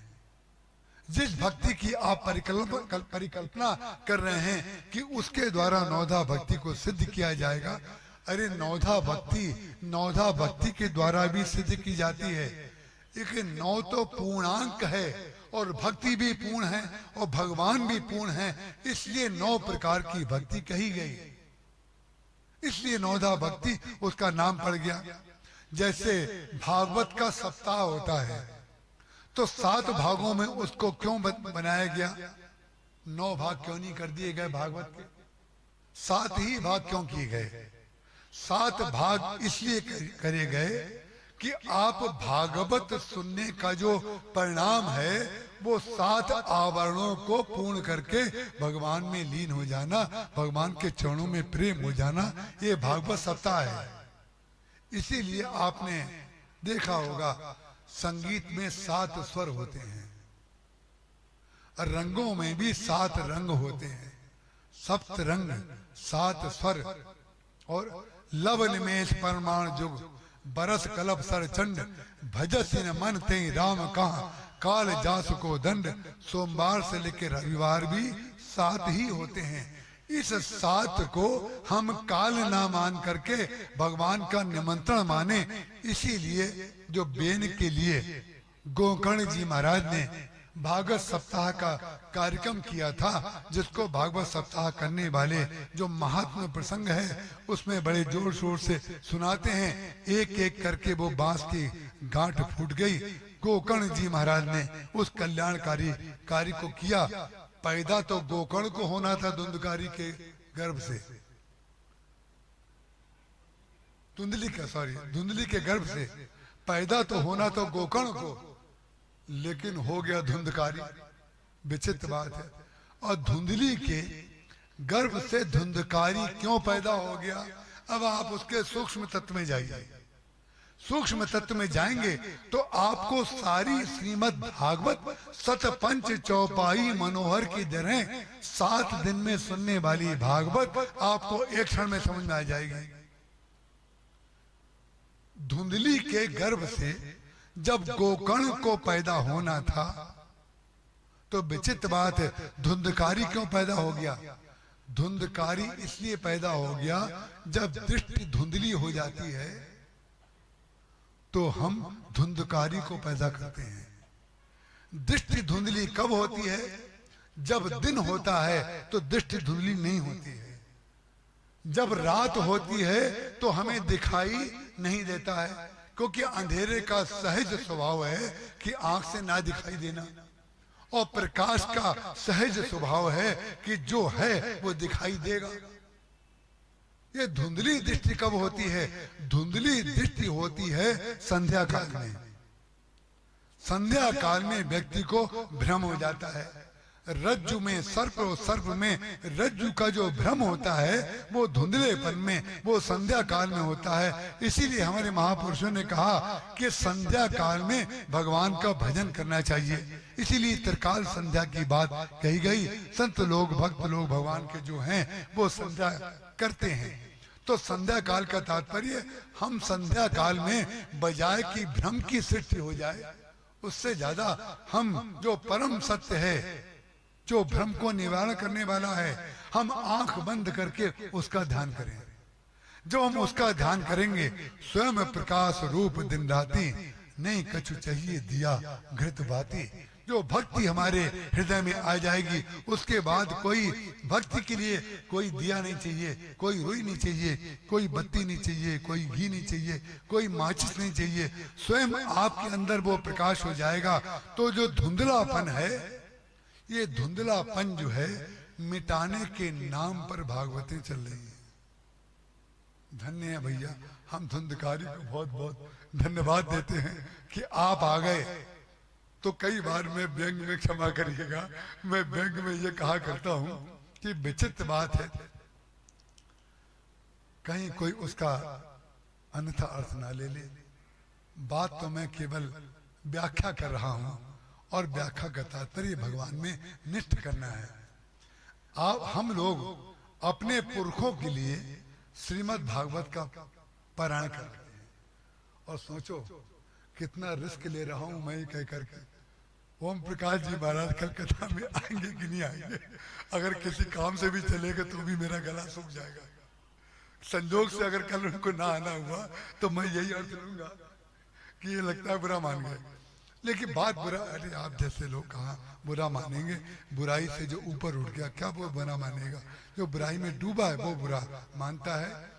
धुंधकारी, मैं कहता हूं विचित्र बात है, हम लोग अपने पितरों के मोक्ष के लिए भागवत कराते हैं और हमारा अपना मानना यह है, सबकी ना कहे तुलसी के मते, हम केवल अपनी बात कर रहे हैं। इतनो जग जीवन को फल है, हम अपने जीवन की बात केवल आपको बता रहे हैं। श्रीमद् भागवत पढ़िए, श्रीमद् भागवत कहिए और श्रीमद् भागवत सुनिए, हमेशा चलता रहे। धन्य हैं वे भक्त जो सुनाते हैं, धन्य हैं भक्त वे सुनते हैं। लेकिन संशोधन केवल इतना है कि आप पितर मोक्ष के लिए भागवत मत सुनिए। पितर मोक्ष के लिए भागवत इसलिए मत सुनिए क्योंकि परीक्षित जी ने पितरों के मोक्ष के लिए भागवत नहीं सुनी। सुखदेव जी ने पितरों के मोक्ष के लिए भागवत नहीं कही। परीक्षित जी ने अपने कल्याण के लिए 7 दिन के बाद जो उन्होंने गांठें फूटनी थी, 7 दिन के बाद परीक्षित जी महाराज ने ये निर्णय कर लिया कि मृत्यु तो अवश्यंभावी है। यह है भागवत का फल। मृत्यु तो अवश्यंभावी है, ये तो मृत्यु होगी। जो बाली ने कल मैंने आपके समक्ष कहा कि मृत्यु तो हो जाएगी, लेकिन भगवान हमारे सामने होंगे कि नहीं होंगे ये पता नहीं है। चाहे भागवत हो, चाहे रामायण हो, चाहे गीता हो, चाहे उपनिषद हो, चाहे श्रुति हो, जो भी हो वो एक ही तत्व को प्रतिपादित करेगा। चाहे अद्वैतवादी हो, चाहे द्वैतवादी हो, चाहे विशिष्टाद्वैतवादी हो, प्रतिपादन जब करेगा तो भेद संसार की दृष्टि से लगेगा, लेकिन वो आपको अभेद में स्थापित कर देगा। अभेद में लाए बगैर उसका वक्तव्य कभी पूर्ण होगा ही नहीं, क्योंकि अभेद ही तो जीवन का और ग्रंथों का, संतों का, ईश्वर का लक्ष्य है, अभेद में स्थित होना।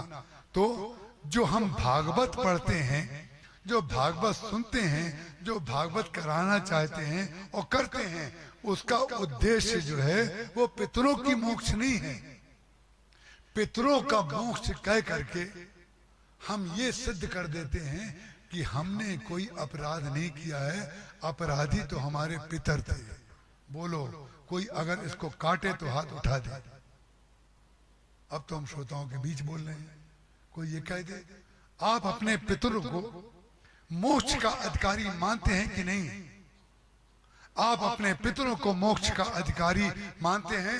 हम आपके चरणों में अपना सिर नवा करके कह रहे हैं, अरे अपनी मोक्ष पहले करनी चाहिए। और अपने मोक्ष का साधन केवल भगवान के चरणों में प्रेम के अतिरिक्त और कुछ नहीं है। भगवान के चरणों में प्रेम हो गया, जैसे कोई स्त्री अपने पति के प्रति संपूर्ण प्रेम अर्पित कर दे, उसके बाद मेरी दृष्टि से उसको कुछ पाना रहा ही नहीं। लेकिन जो स्त्री अपने पति के चरणों में प्रेम करेगी, वो मालूम है कौन सा पति होगा? वो कौन सा पति होगा? वृंदा जालंधर के चरणों में प्रेम करती थी, मंदोदरी रावण के चरणों में प्रेम करती थी, तारा बाली के चरणों में प्रेम करती थी। लेकिन इन सबके चरणों के प्रेम की कोई सीमा है, सीमा है। लेकिन जब असीम रूप ईश्वर सामने आ गया और उन लोगों ने, भगवान ने इन तीनों के पतियों को कैसे कैसे तरीके से नष्ट किया और तीनों को ज्ञान दृष्टि दे दी। लेकिन उनको तो ज्ञान दृष्टि देकर मंदोदरी और तारा को तो मुक्त कर दिया, लेकिन जिस तुलसी को उन्होंने शिरोधारी किया, पत्थर बन गए महाराज भगवान। वृंदा की दृष्टि इतनी धुंधली हो गई थी, आज भागवत में घुस गए, हमारा कुछ पता ही नहीं। तभी तो लोग कहते हैं आपके जीवन में विरोधाभास बहुत है। विरोधाभास नहीं है, ये एक निष्ठा है मेरी। भागवत और रामायण को मैं एक मानता हूं, विरोधाभास इसको मत समझिए। ये जो वृंदा थी, इसकी दृष्टि इतनी धुंधली हो गई। एक धुंधली तो भागवत में है, लेकिन एक धुंधली वो भी है जो वृंदा है। वृंदा ये समझ रही थी कि मैं अपने पति के चरणों में जो प्रेम करती हूं, यही मेरे जीवन का लक्ष्य है। पति के चरणों में प्रेम करना तो लक्ष्य है, लेकिन पति के चरणों में प्रेम क्यों कर रही हो, इसको जानना बहुत जरूरी है। पति के चरणों में प्रेम क्यों कर रही हो, इसको जाने बगैर जो लोग पति के चरणों में प्रेम करते हैं, वो दूसरों की ओर देखते ही नहीं, वो निगाह ही नहीं मिलाते। वो समझती रहती हम पातिव्रत धर्म में निष्ठ हैं। अरे पातिव्रत धर्म में निष्ठ स्त्री सबको देखती है और सब में भगवान को देखती है। अपने पति में भी भगवान को देखती है, तभी तो अपने पति में प्रेम करती है। यदि उसमें से प्राण रूप भगवान निकल जाए तो मुर्दा हो जाएगा कि नहीं उसका पति। तो उसको अपने पति को मर जाने के बाद 12 घंटे के बाद तो घर नहीं रोक पाती वो। अगर पति में निष्ठा थी तो उसके पति की जब मृत्यु हो गई तो वो अपने लड़के से कहे इनको यहीं खड़ा कर दो घर में, हम ना रहा। तो पति के प्रति बहुत बड़ा प्रेम है। पति के प्रति आपका प्रेम नहीं है। अरे हमारा प्रेम कुल्हड़ के प्रति नहीं होता है, हमारा प्रेम दूध के प्रति होता है। कुल्हड़ में दूध धारण करने की क्षमता है, डब्बे में घी रखने की क्षमता है। इसलिए जो वस्त्र में हमारे अंग को सौंदर्य देने की क्षमता है, इसलिए हम उस वस्त्र को हृदय से धारण करते हैं। तो संसार में जितने धर्म हैं, पिता पुत्र का धर्म हो, पत्नी पति का प्रेम हो, चाहे कहीं पर भी निष्ठा का आधार जब भगवान होंगे। प्राण प्राण के जीव के जीव सुख के सुख राम, तुम तजी जिन्हीं सुहात गृह जिन्हें तिन्हीं विधि बाम। ये बात वशिष्ठ जी ने चित्रकूट में कही है। इसका तात्पर्य क्या है?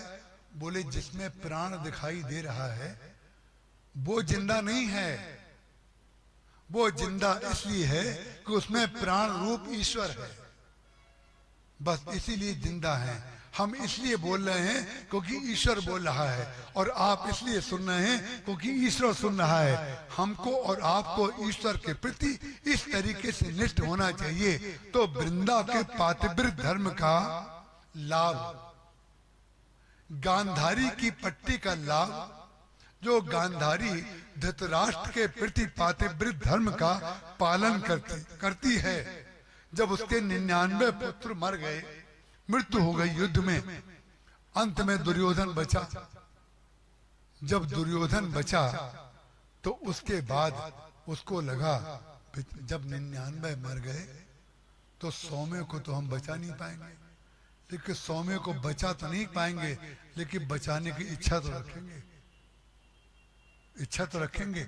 यही इच्छा रखना, यही दृष्टि का धुंधलापन है, यही सत्य का साक्षात्कार नहीं है। गांधारी ने यदि कहीं पट्टी ना बांधी होती तो धृतराष्ट्र की सेवा भी वो बहुत अच्छी करती। अंधे की सेवा आंख वाला ज्यादा अच्छी करेगा कि अंधे की सेवा अंधा ज्यादा अच्छा करेगा? बताइए आप। अंधे की सेवा आंख वाला ज्यादा अच्छा करेगा। लेकिन विचित्र बात है, जब हम दुर्योधन में हमारी निष्ठा हो जाती है, हमारी ममता और आसक्ति हो जाती है, तो दुर्योधन के दोष भी नहीं दिखते हैं और धृतराष्ट्र के दोष भी नहीं दिखते हैं। अरे वो तो अंधा था, कोई बात नहीं, लेकिन तुम तो अंधी नहीं थी। लेकिन ना जाने संसार में कितने लोग होते हैं जो अंधे नहीं होते, लेकिन काम अंधों वाला करते हैं। काम अंधों वाला करते हैं। अंधों वाला काम क्यों करते हैं? बोले धर्म के नाम की पट्टी बांध लेते हैं। हम बड़े धार्मिक हैं, हम बड़े पति के प्रेमी हैं, हमारे जीवन में धर्म है, लेकिन धर्म की कसौटी उस दिन हुई जिस दिन वो दुर्योधन को बचाने के लिए अपनी पट्टी खोलने के लिए तैयार हो गई। जब पट्टी खोलने के लिए तैयार हो गई तो उसी समय अपने दुर्योधन पुत्र को बुलाया, और पुत्र को बुला करके वो कहती है, देखिए भगवान की जय जस रघुपत करें तब सो तस तेछन होए, ये बात रामचरितमानस की सबसे बड़ी चौपाई है, सबसे ज्यादा बड़ी चौपाई है, गूढ़ अर्थ वाली। जय जस रघुपत करें तब सो तस तेचन हुए। गांधारी के मुख से भी भगवान बोल रहे हैं। भगवान क्यों बोल रहे हैं? जब दुर्योधन वहीं खड़ा हुआ है तो दुर्योधन से वो ये कह सकती थी कि तुम यहीं पर निर्वस्त्र हो जाओ और हम तुम्हारा पूरा शरीर देख लेंगे, तुम वज्र के हो जाओगे। इसी में तो भगवान की इच्छा छिपी है। जिसकी दृष्टि स्वच्छ हो चुकी है, जिसकी दृष्टि धुंधली नहीं है, उसको इसका अर्थ समझ में आ जाएगा। श्री गुरु पद नख मन गण ज्योति सुमरत दिव्य दृष्टि ये होती। जो भगवान की गुरुदेव के चरणों की रज है वो ही श्री कृष्ण के चरणों की रज है। दोनों मधुर हैं, दोनों मधुर हैं। यहाँ भी मधुर है, वहां भी मधुर है। और इसको जो व्यक्ति अपनी दृष्टि को खोल के देख लेगा उसको परम सत्य का साक्षात्कार हो जाएगा, जिसको स्वरूप ज्ञान कहते हैं, स्वरूप स्मृति कहते हैं। लोग स्वरूप विस्मृति के कारण अपनी दृष्टि को धुंधली किए हुए हैं। इस धुंधली का तात्पर्य यही है कि व्यर्थ की कल्पनाएं करना। अरे व्यर्थ की कल्पनाएं करने की क्या जरूरत है? हमारा गर्भ हो जाएगा, हमारा पेट फूल जाएगा, बच्चा होगा, हमारे कौमारी में जो है वो कमी आ जाएगी, हमारे सौंदर्य में कमी आ जाएगी। ये सब मिथ्या कल्पनाएं हैं कि नहीं? विचित्र बात है। देवहूति जैसे दिव्य भक्त वो अपने पुत्र को जन्म दे करके करदम जी के साथ संजोग करती हैं, और जब विकार का उपयोग करती हैं तो विकार का उपयोग करने के बाद जो हम आपसे कह चुके हैं कल या आज भी संभवतः कि विकार जो होता है, जो मिथ्या संसार है, ये निर्विकार की प्राप्ति का साधन बन जाता है।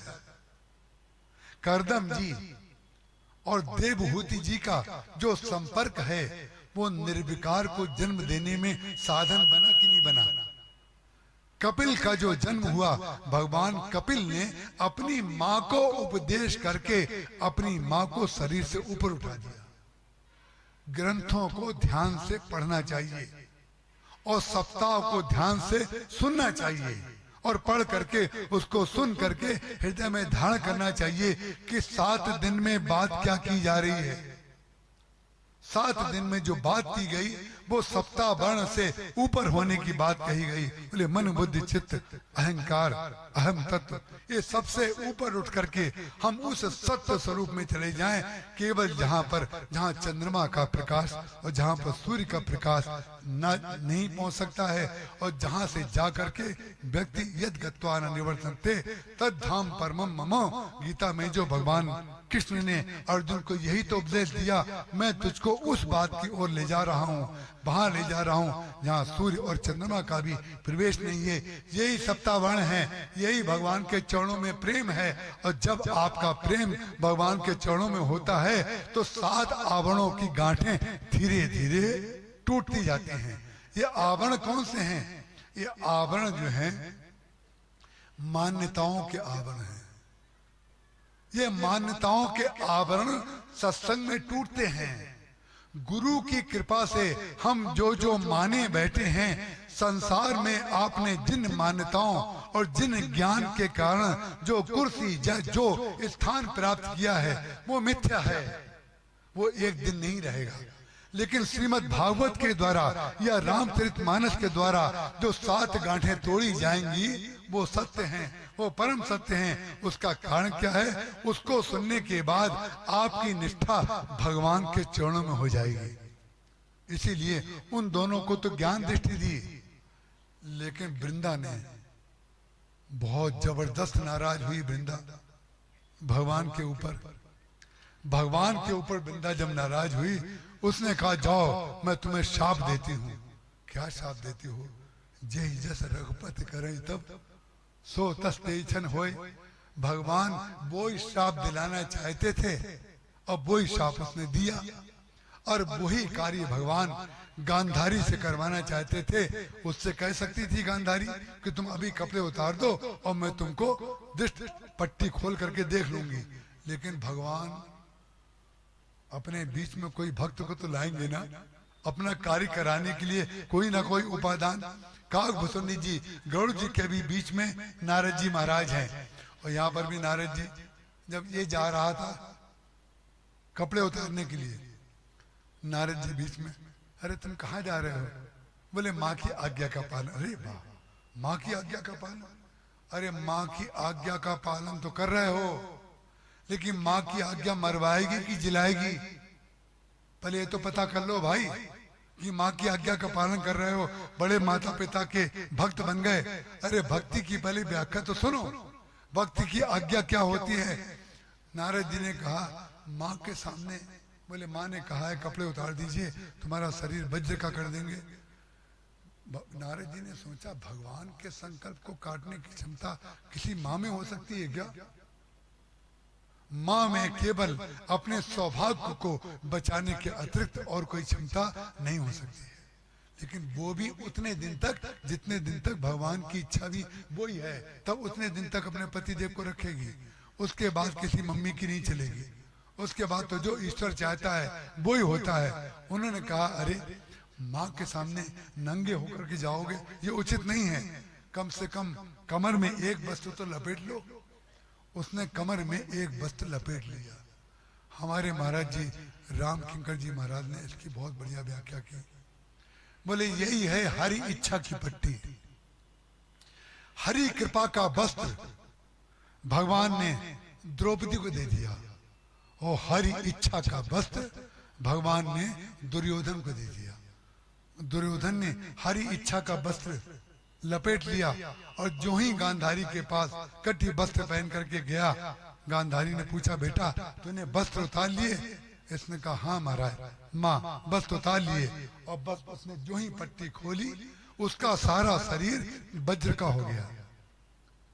वज्र का शरीर तो हो गया, लेकिन उतना शरीर वज्र का नहीं हो पाया जितने भाग में वो कपड़ा लिपटा हुआ था। ध्यान रखिएगा, आप संसार के बहुत बड़े बड़े कार्य कर सकते हैं, लेकिन आप वो कार्य नहीं कर सकते जो भगवान नहीं चाहते हैं। उस कार्य को करने में हमारी बुद्धि 2 मिनट में क्षीण हो जाएगी। घड़ी की बैटरी किस समय बंद होगी इसका किसी को पता नहीं है, इसलिए होश में रहिए, होश में। भगवान को मत छोड़िए, भगवान की भक्ति का आशय मत बताइए, और प्रतिक्रिया में भगवान को मत बदलिए। इनमें कुछ नहीं रखा है, हम दूसरे भगवान को ले आएंगे। कुछ घरों में हम फोटो बदलते देखते रहते हैं। ये जो फोटो बदलने वाले भगवान के प्रेमी होते हैं, ना इसके प्रेमी ना उसके प्रेमी, इनको दल बदलू कहते हैं, दल बदलू। कभी इनका चित्र लगा लिया, कभी इनका चित्र हटा लिया, कभी इनका चित्र लगा लिया, कभी इनका हटा लिया। इनका उद्देश्य केवल किसी व्यक्ति को प्रसन्न करना है। भगवान के प्रति निष्ठा रखो महाराज, भगवान के प्रति निष्ठा। अंत में जाकर जो ही गांधारी ने अपनी पट्टी खोली, उसका कमर का भाग जो है कमजोर रह गया। भगवान ने जाकर के वही, जब भीम महाराज गदा प्रहार करने लगे तो उन्होंने इशारा कर दिया बीच में मारो, बीच में। कपड़े तो पूरे शरीर में दिख रहे हैं, कपड़े दिखने से क्या होता है? कपड़ा तो बाह्य प्रदर्शन है, अंतरंग को जानने वाला तो ईश्वर है। उन्होंने इशारा कर दिया यहाँ मारो। जहां उन्होंने मारा, पछाड़ खा करके दुर्योधन गिर गया। ना जाने कितने दुर्योधन पछाड़ खा करके गिर रहे हैं, लेकिन उनके प्रतिनिधि दुर्योधन इसको देख नहीं रहे हैं। इसी को धुंधली दृष्टि कहते हैं, बस इसी को धुंधली दृष्टि कहते हैं। और हम लोग श्रीमद् भागवत की कथा सुन करके, करा करके, कह करके हम समझते हैं मुक्त हो गए। अरे मुक्त स्वरूप हो आप भाई, आप मुक्त स्वरूप हो। ईश्वर अंश जीव अविनाशी, चेतन अमल सहज सुख राशि। अरे आप ईश्वर के रूप हो, कौन सी मुक्ति के लिए आप बात कर रहे हो? हम लोगों को पितरों के मोक्ष के लिए भागवत नहीं सुननी है, अपने मोक्ष के लिए, भगवान के चरणों में प्रेम के लिए भागवत सुननी है। और जब प्रेम भगवान के चरणों में हो जाए तब भगवान से प्रार्थना करनी है। अरे पहले हृदय में भगवान प्रकट तो हो जाए।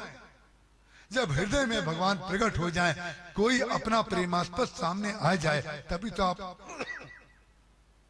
उससे कुछ बात करते हैं।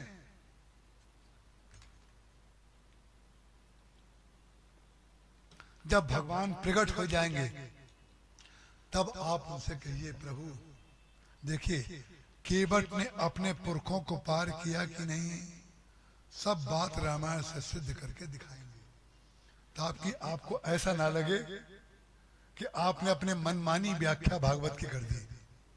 केवट ने अपने पुरखों को पार किया कि नहीं किया? क्या वो नहीं जानता था कि भागवत सुनने के बाद पुरखे पार हो जाते हैं? उसने भागवत का आयोजन नहीं किया। उसने कहा भागवत में जो तत्व प्रतिपादित है वो तत्व तो मेरे सामने खड़ा है, अरे हम उसको पार कर देंगे तो सारे पुरखे पार हो जाएंगे। भगीरथ जी महाराज ने गंगा को ला करके अपने पुरखों को पार किया।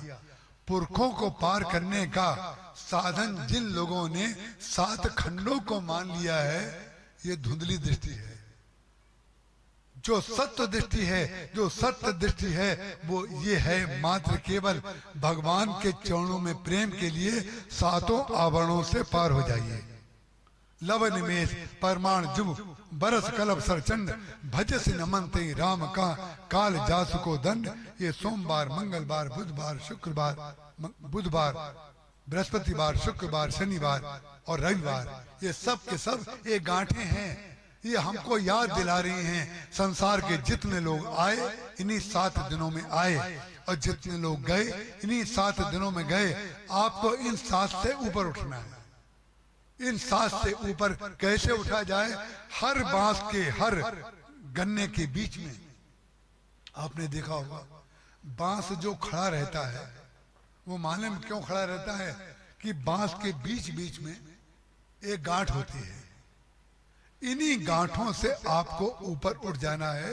जो हमारा अहंकार खड़ा हुआ है, हम सबसे ऊंचे हैं, इन गांठों को तोड़ करके भूतल परौ लकुट की नाई, अहंकार का परित्याग करके भगवान के चरणों में पाई नाथ के पाई गुसाई भूतल परौ लकुट की नाई।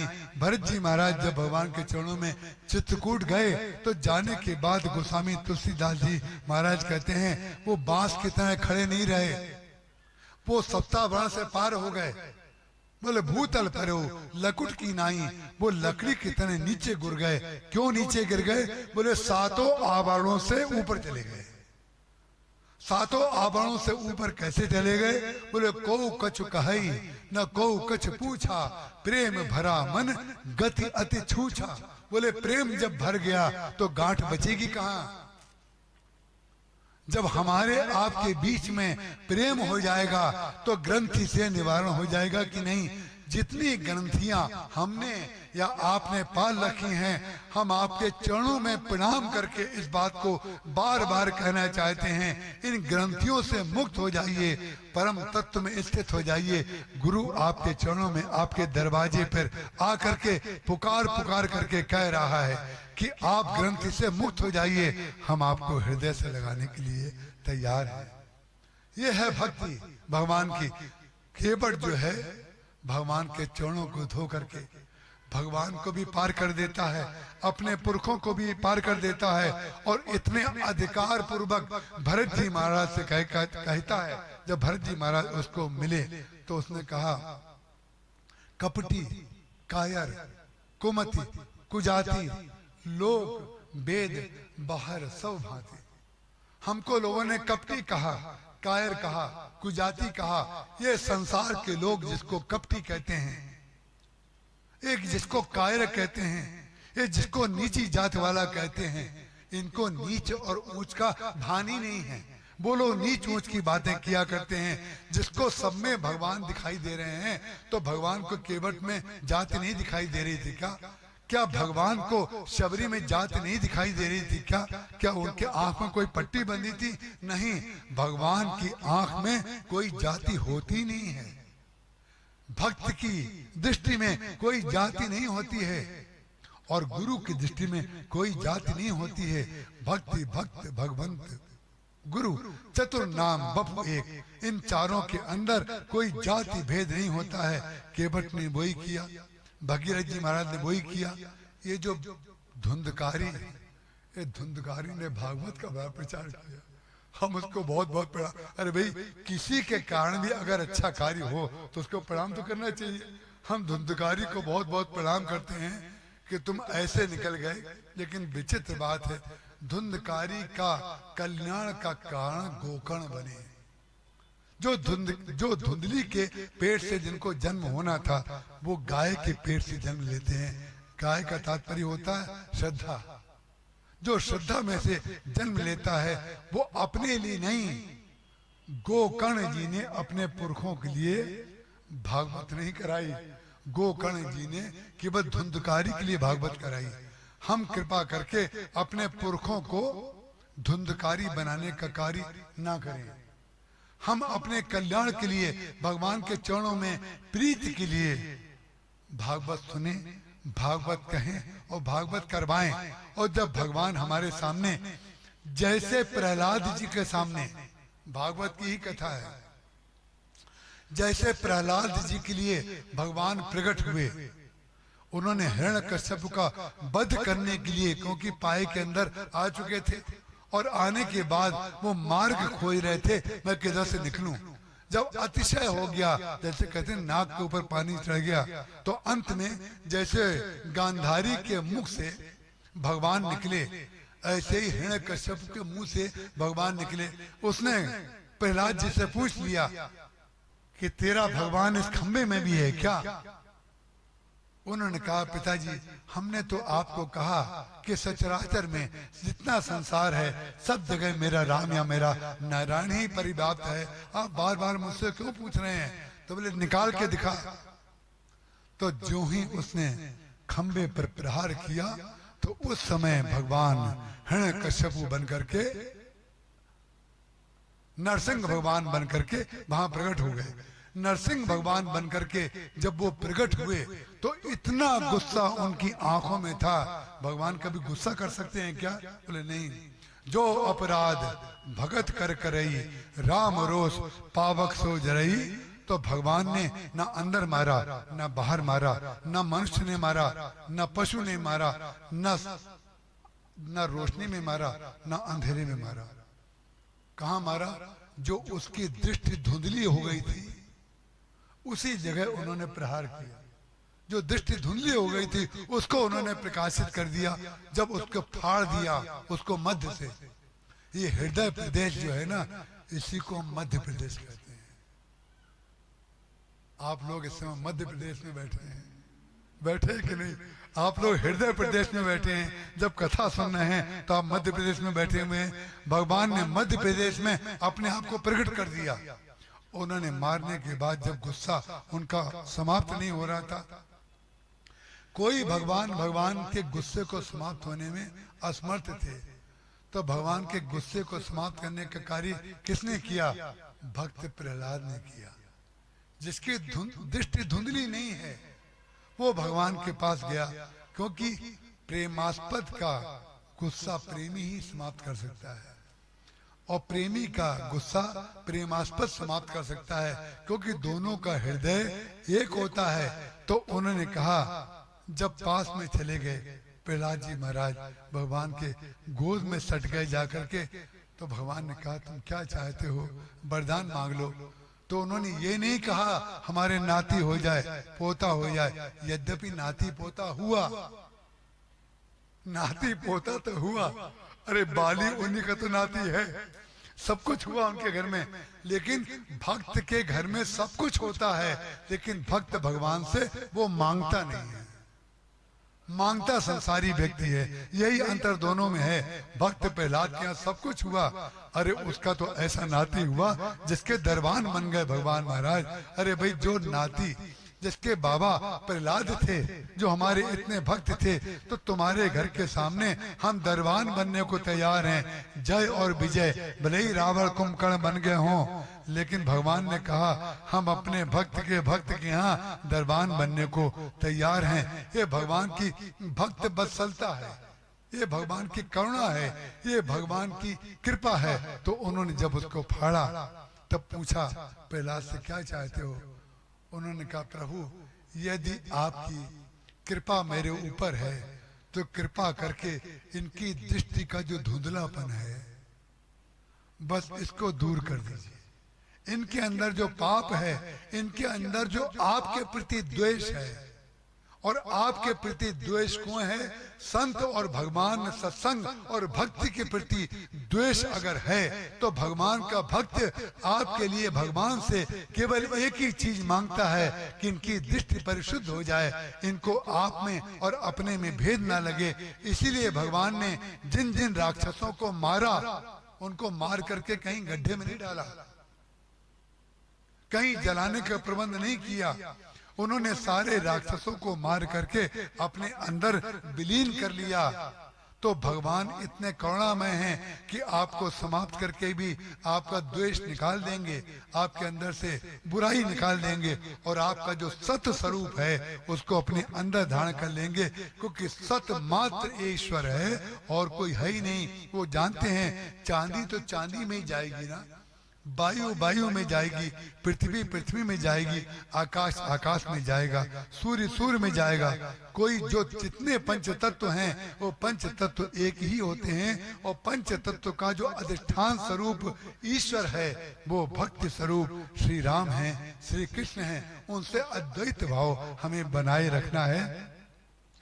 जो गरुड़ जी महाराज हैं, भगवान को बंधन मुक्त करने के बाद उनके अंदर जो एक बंधन आ गया कि भगवान कैसे बंध गए और किस प्रकार से उनके जीवन में ये संशय दूर होता है, मोह दूर होता है। भगवान की कथा सुनते हैं कैसे उनके हृदय में भक्ति व्याप्त हो जाती है। भक्ति की और चर्चा हम कल से करेंगे, आज इतना ही। बोलिए श्याम रामचंद्र भगवान की जय।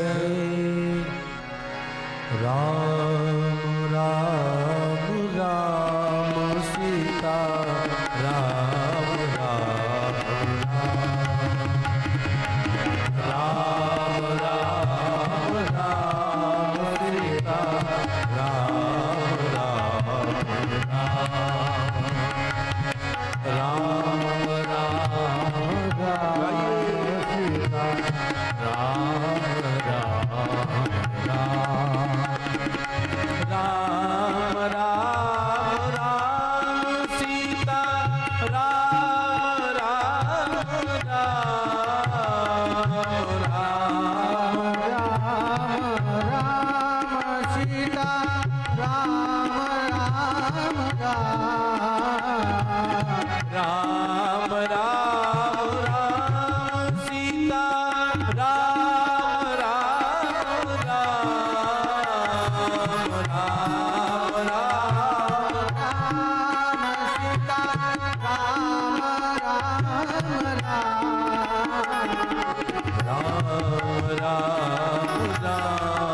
सीता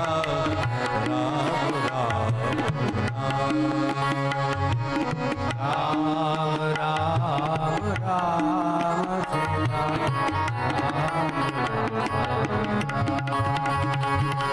मंगल भवन अमंगल हारी मंगल भवन प्रभु सो दशरथ अजिर बिहारी प्रभु सो